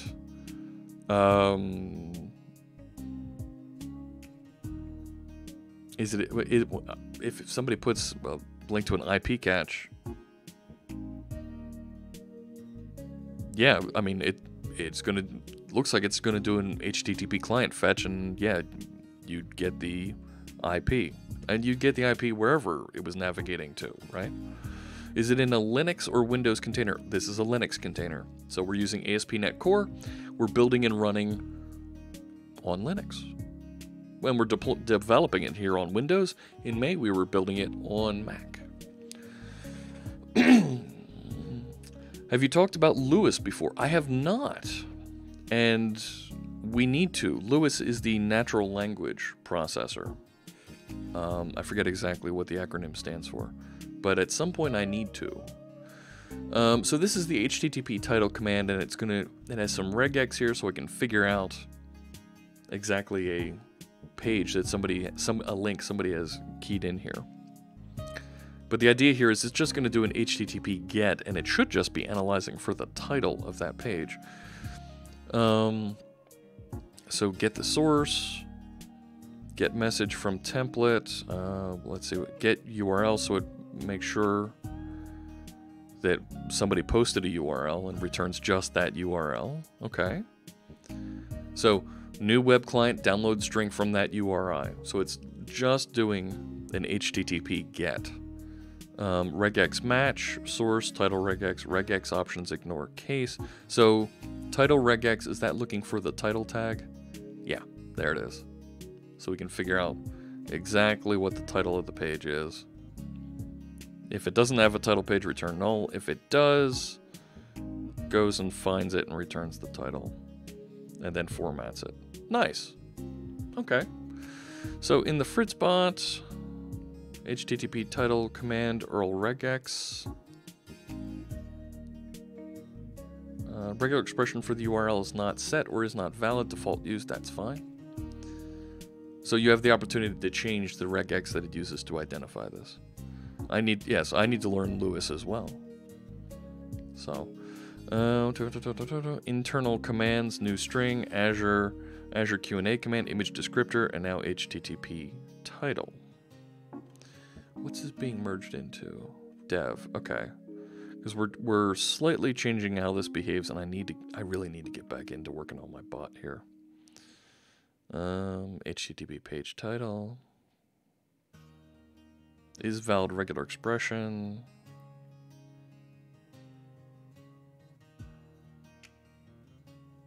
Okay, I see what you're doing there.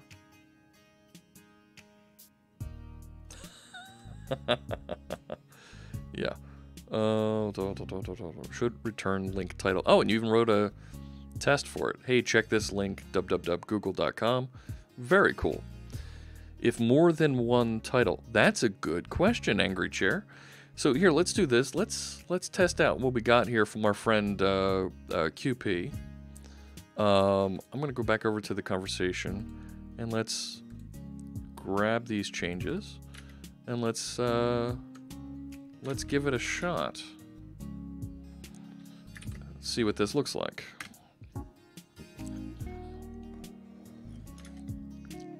So that should have restarted.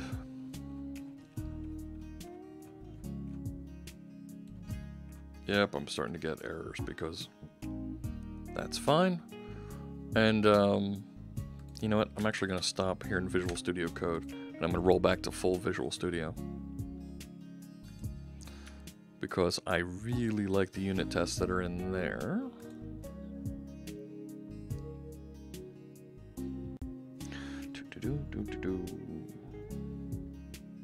But Angry Chair, I think you've got a very good question there, and I think I want to test that with a unit test. I think we can write another unit test to expose that, right? And that's a great practice with unit tests. If you don't do that already, is try things out in a unit test first.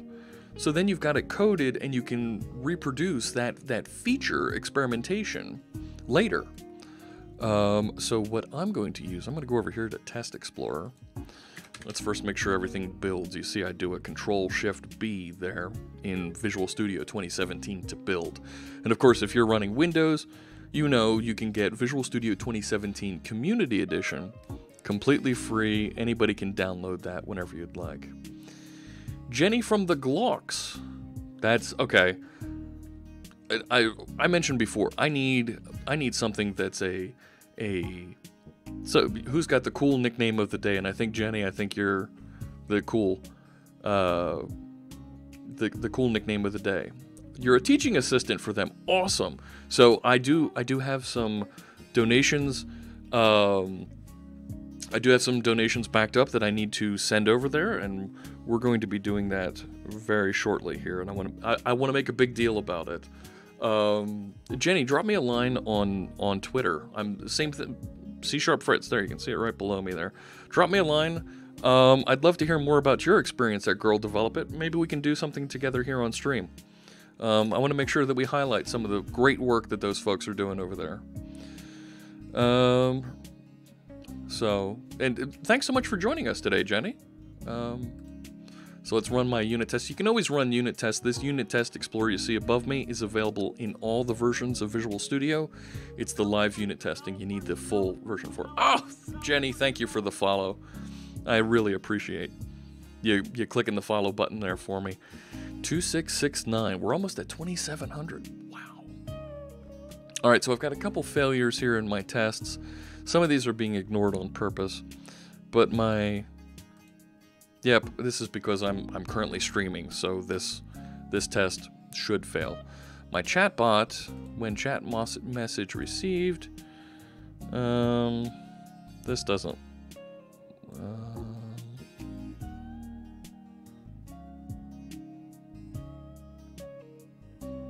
I'm gonna have to look into this. Oh wait, are you in Philly? I see one of your GitHub projects is .NET Philly. I am in Philadelphia, Jenny, that's actually a project we started, and I'm in the middle of shopping around at work, that will help us install sample code. Oh, very cool. Yep, I'm a regular, not too regular, but you'll usually find me at the Philly.net user group. Should ignore commands if fast moderator. What's this one? Should return help message.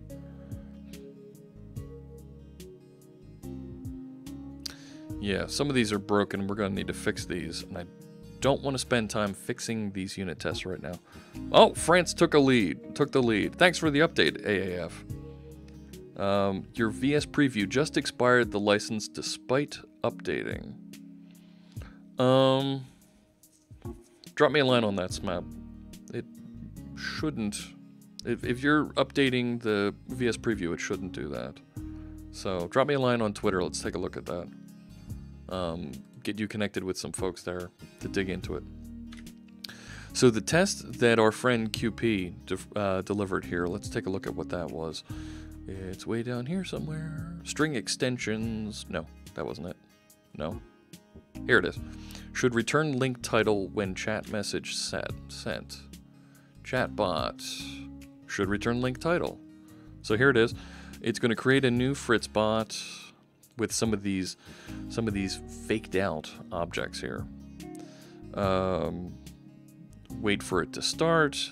New chat message event args. And then here's the link, right? Test username. False, false. Right, so it's anybody sending it. Now, I liked what Angry Chair was saying there. What happens if more than one URL is submitted? What does it do? I think that's a really good question.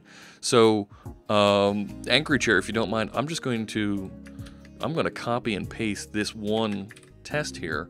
Let's should return 2 link titles, right? Oh, good idea, Standby Reloading. Thank you. So please, and he's Standby Reloading is showing something there I want to make sure that everybody knows. Feel free to open issues in any of my GitHub repositories. There's even a live stream one there if you have a question you want me to answer on stream. If we're not dedicated and working on code like this, I might run just a viewer question and answer show one day. So feel free to open issues, put things out there. There you go. Yep, that's the URL for this repository.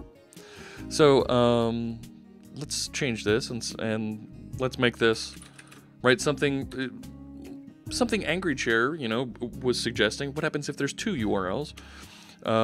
Which search engine is better? Google.com or Bing.com, right? So, this looks terrible interface. Why there is so much weird text? What do you mean? Is that Tasty Lover? Okay. We're writing code here. All right, so this should just run. Should be easy. The French continue. Wow, that's impressive. All right, at full time, yeah, France advances. Well, isn't there a thing about how the European sides do better when the World Cup is in Europe, and the South American sides have a hard time? I thought that was a thing I remember seeing.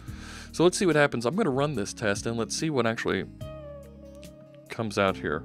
Now, I never updated the verify, so I expect it to fail, but I want to see why it failed, right? If I click on this, let's see what the response here is.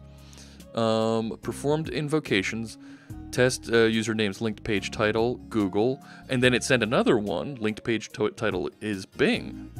So that's pretty cool. It sent it twice. And let's say 2, because there's 2 URLs there, right? And then I can rerun this.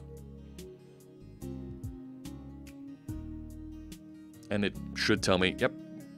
So, thank you for the suggestion, Angry Chair. Points to you. It does, the bot does handle it properly. Russia is in Asia. Nah, come on now. Right, it's...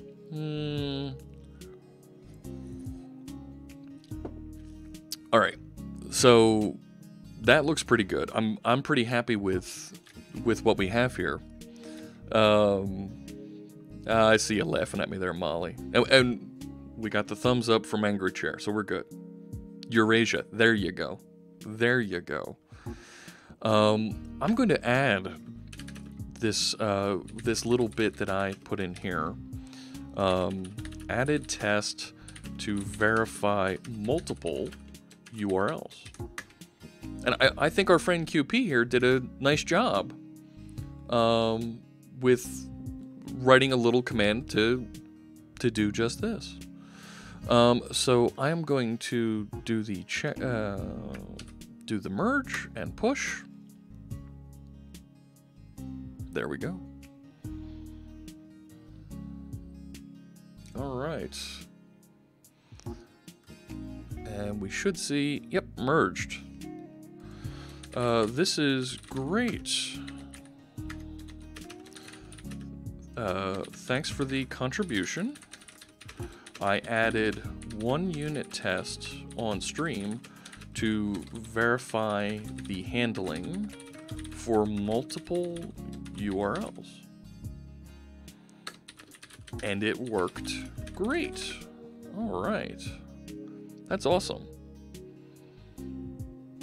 Wonder if football region thing is related to time zone, says Pac-Man Jr. You might be onto something.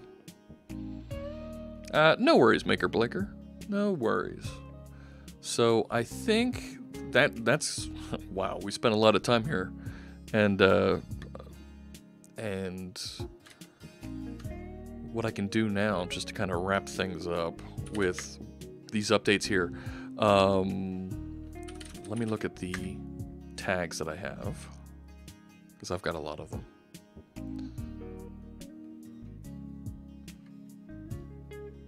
Come on! The World Cup matches are close to Europe this time. Whatever. So my last version that I pushed out here was 1.3.3. I'm going to make this 1.4.0. So let's, yeah, let's build 1.4.0. No, I was right.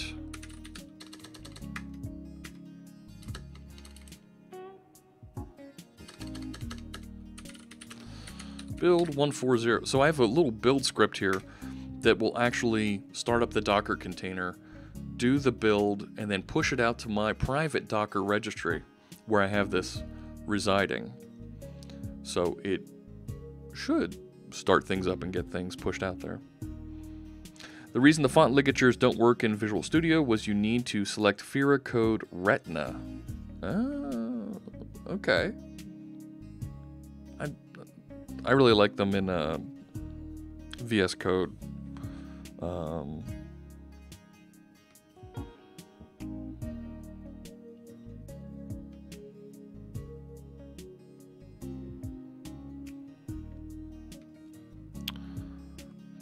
right.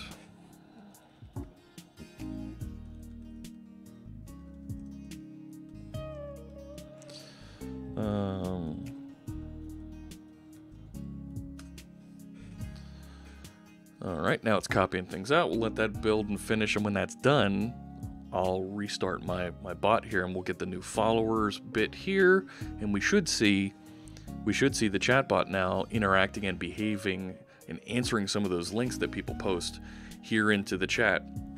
So even where standby reloading up there was saying where my question and answer repo is, where my stream tools repo is, should be getting some links posted back for them as well. Great for F# as well. Ooh, okay. Python or C#, asks Jerboa. Is that right, Jerboa? Is that how you answer that? Don't know which is better. Oh, let me answer this one real quick from Pac-Man Jr. Am I running Linux or Windows containers? This is a Linux container that we're using here. I prefer to use Linux containers for ASP.NET Core. I think they're a bit smaller, a little bit faster, and it also shows some of the doubters out there that ASP.NET Core, a technology completely built and open sourced by Microsoft, runs great on Linux.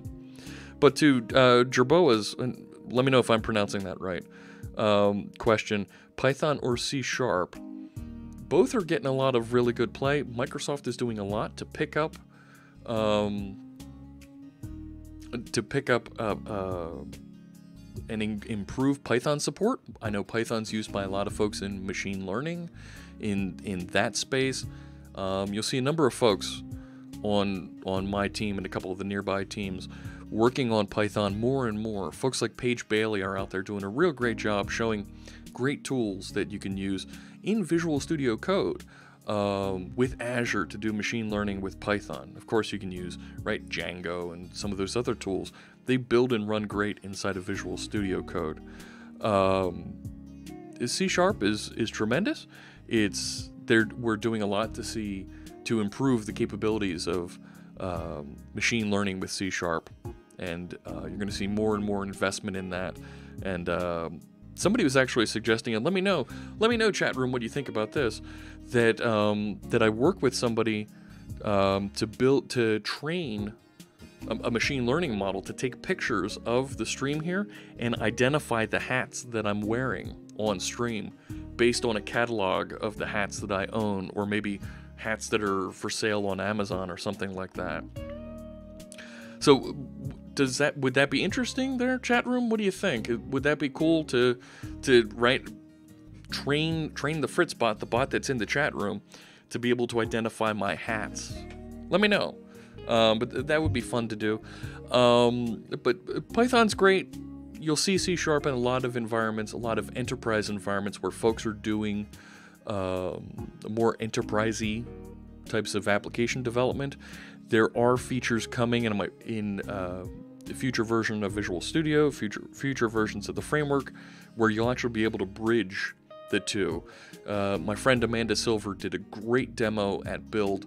You can find the video online on YouTube where she showed I think it was a C# application that called into a Python application. So that was really cool to see. You're doing ML.NET on a Pixel book. Wow. All right, that's pretty cool. Very cool, Wampa. Brave Cobra says, do you want to keep using the same Marquee jQuery library instead of the keyframes? That's what's causing the gap. I think the jQuery library is easy to use. I'm not sold on it. That was my initial gut, was to do keyframes also, but the jQuery library automatically duplicates it and removes that that problem, right? That space in there. I'm okay with keeping the jQuery library. Let's do that. So I've gone and I've redeployed my project out here. Sean, yes, no. Hello. Welcome to the stream. Good to see you there in the chat room. We're tuning some of the interface components here. So I'm going to restart the bot here. And let me kick that off again. And then I'll force a refresh on some of these widgets. And then I'll ask for some integration testing help there from you folks in the chat room. And then I think we're going to be right up against time here. Come on.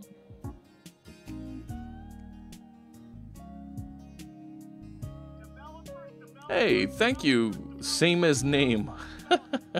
Thank you for the follow.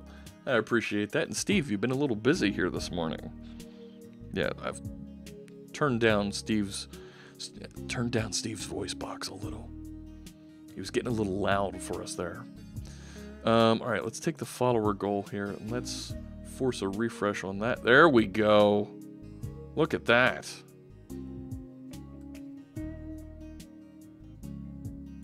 We can kind of move that over, move this over.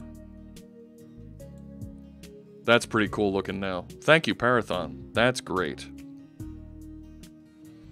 Cool. Now, can someone post a link to something family friendly in the chat room so we can verify that it's properly getting the names of a website out there, right?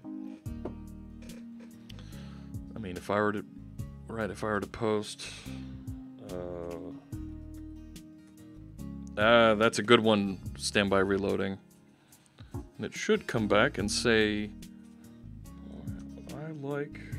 Oh, you know what? It doesn't have a dub in front of it. Ooh. Hey, Parathon. There you go. That's a good one. Okay, so Pac-Man Juniors it found, but it didn't go find standby reloadings. Interesting. Followers look nice. Yeah, we just put that in, Parathon. Thank you for that. If I say that, okay. So there's something where it didn't like try.net. Try.net doesn't have a title. Ah, okay.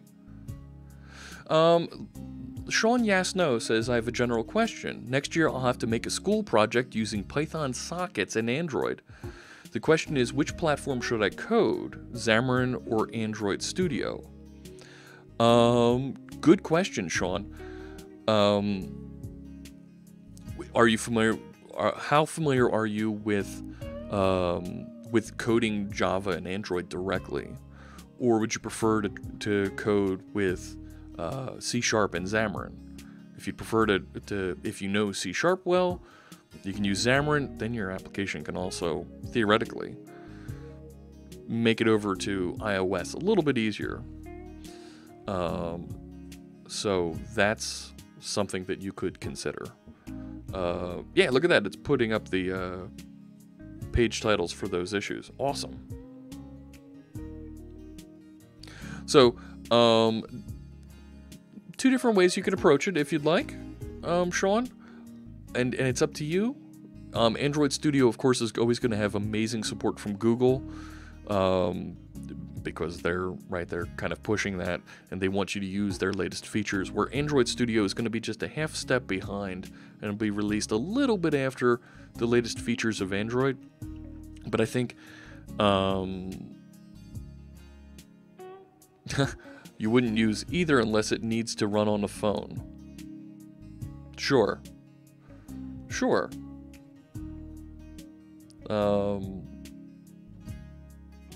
That's gosh, I didn't even think about asking that question, Pac-Man. Yeah, if you're not building an application that needs to run on a phone, don't build with Android. Let's start there. Xamarin Forms are kind of nice. C# using Unity for a year. Okay. So there are updates for Xamarin Forms coming this summer. There we go. Angry Chair. Oh, it's got the same URL. Is that the way it should be? You have to make an Android application. Okay. Yeah.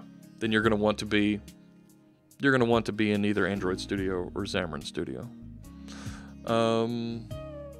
Recursion test. I see what you did there.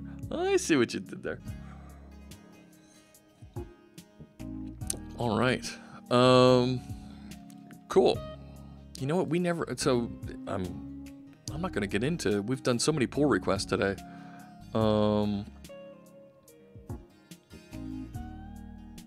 Gosh. No problem. No problem, Sean. Glad to help out. This is UI enhancements, it says, with no... Okay, changing this from comments to comments list. So this is for Core Wiki. This is our other project we're working on here on stream. I'm not going to get to actually work on what we tried to do here in the topic. And that's okay. I don't mind reviewing your code here on stream and giving you feedback. Tapkey, hello from Russia. Hey, Tapkey. Good afternoon. Good evening, I'm guessing out there. I don't know any Russian. But welcome. Thank you for joining us. And somebody just came into the chat room named Destroy Computers.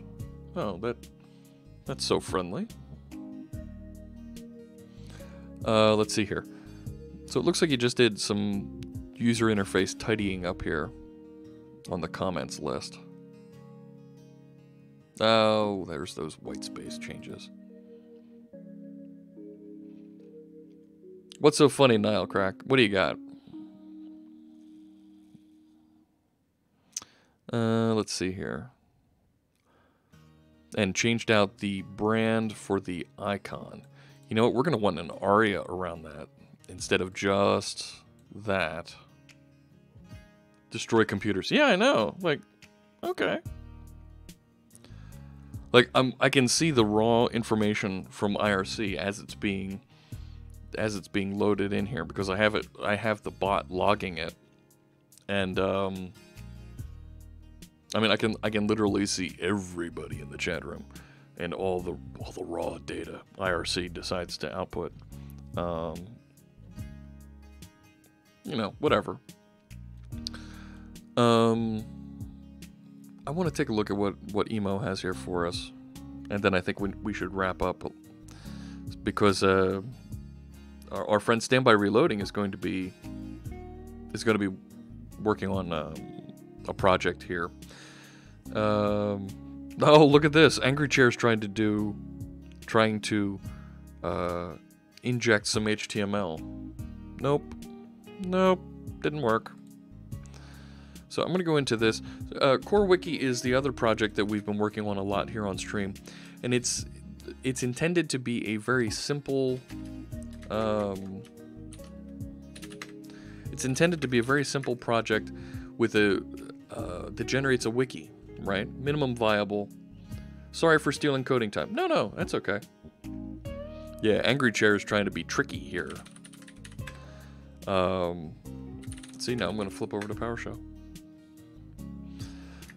Let's do... Yep, we'll do that.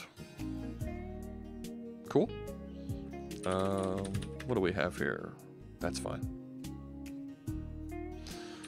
Let's start the application.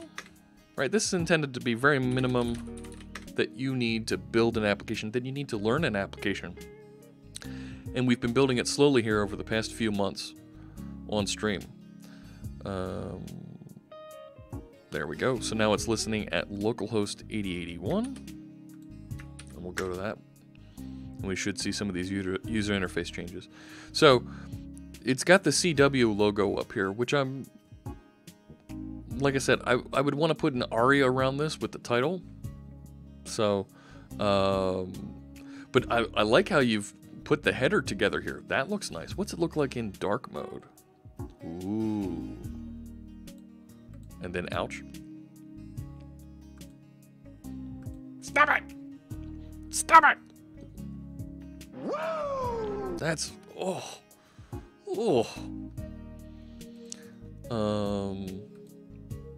Yeah, so those are all right.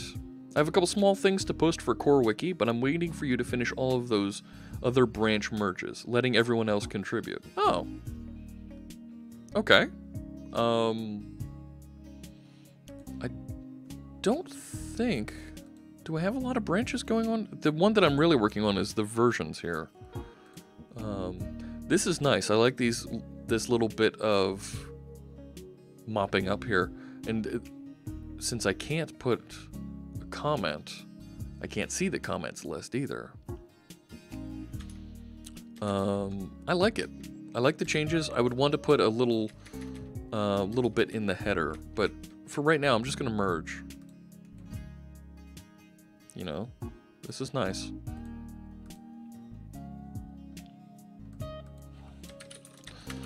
I like the UI cleanup. All right. Go to details of an article. This is a details of an article. Welcome, Stealth Hacker. Thanks for joining us. New page. This is a new page that I am writing on stream. Norf. Oh, no.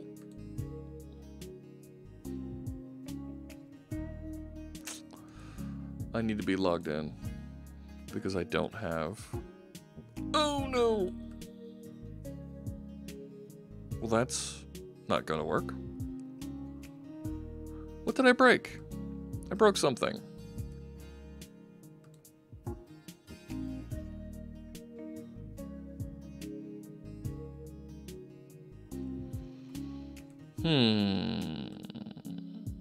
I don't think it was the changes here from emo.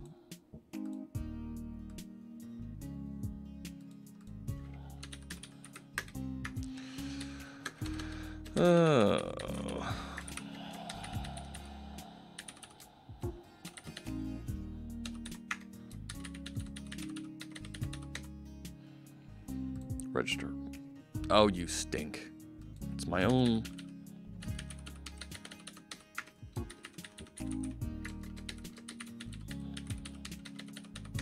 Let's see what we get here. You pain in the neck. It is Tiny MC.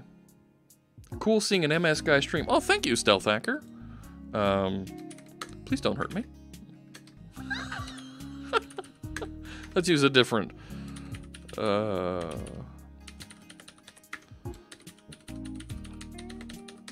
let's try that. Cool. Oh, that looks nice. Okay. Right, if I click edit here, looks nice. Right, and if I create a new article, this is a new article. Hello, thank you for reading my new article. Narf. Karnak types your passwords on stream.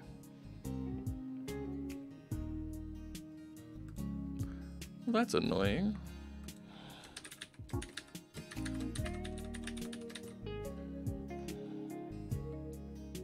That's okay. That's why we normally configure Karnak to only show control characters. You know what? Karnak, that control stuff isn't in here anymore. It's gone.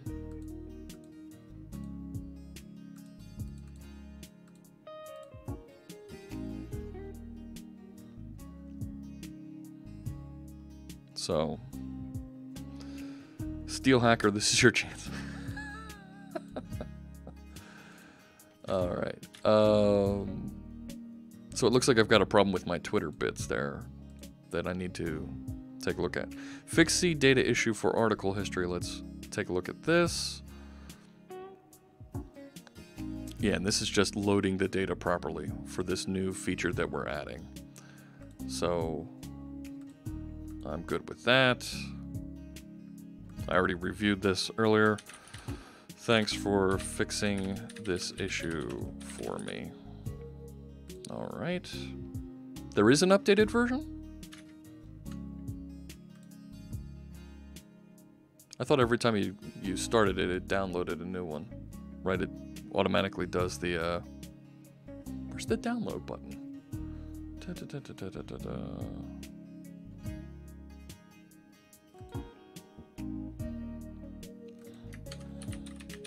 There it is. Oh, come on now. Yeah. Where is it? Download.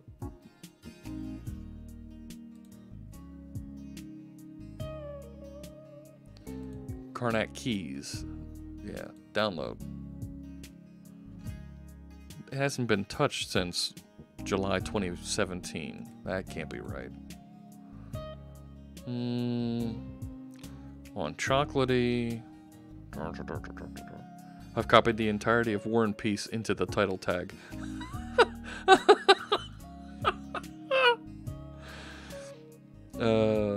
In appearance, shortcut.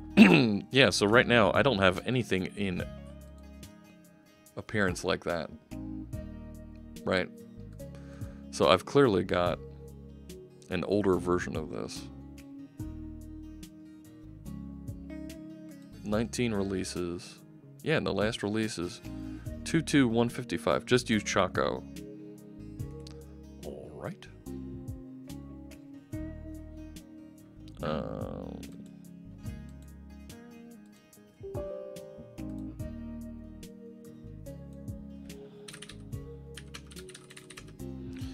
Karnak.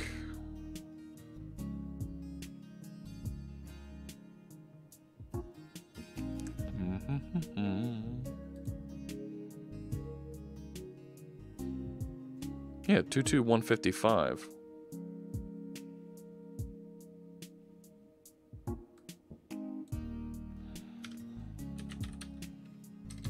What the heck?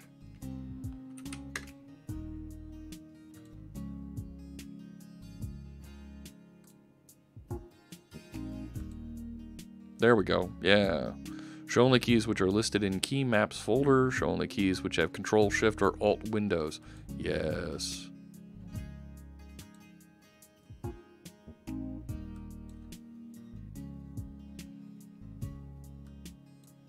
Auto check updates from GitHub. Absolutely.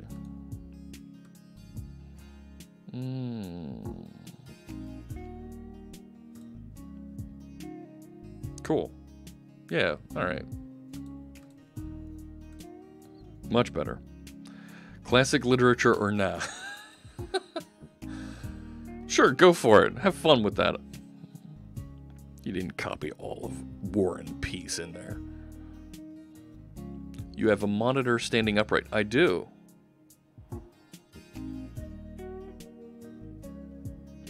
That's even newer than your version. Okay, cool. What is Choco? It looks like Ubuntu's package manager, but for Windows. He did.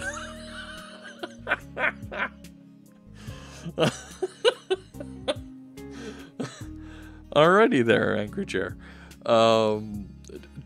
Choco is chocolatey, and it's intended to be a package manager for Windows, so that you can install all kinds of different applications from here. So, but yes, I do have a monitor standing upright in portrait mode. It's a 27-inch, right here. So,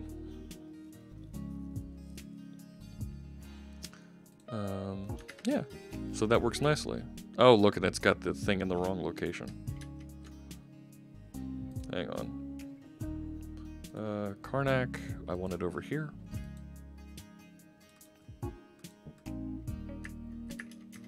Now, there it is. All right. So that's chocolatey. We did Karnak. We fixed the seed data for article history. Extract interface from DB contexts. Oh, wow.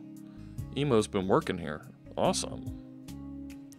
Lots of files changed. All right, this is going to be a little bit more extensive a review.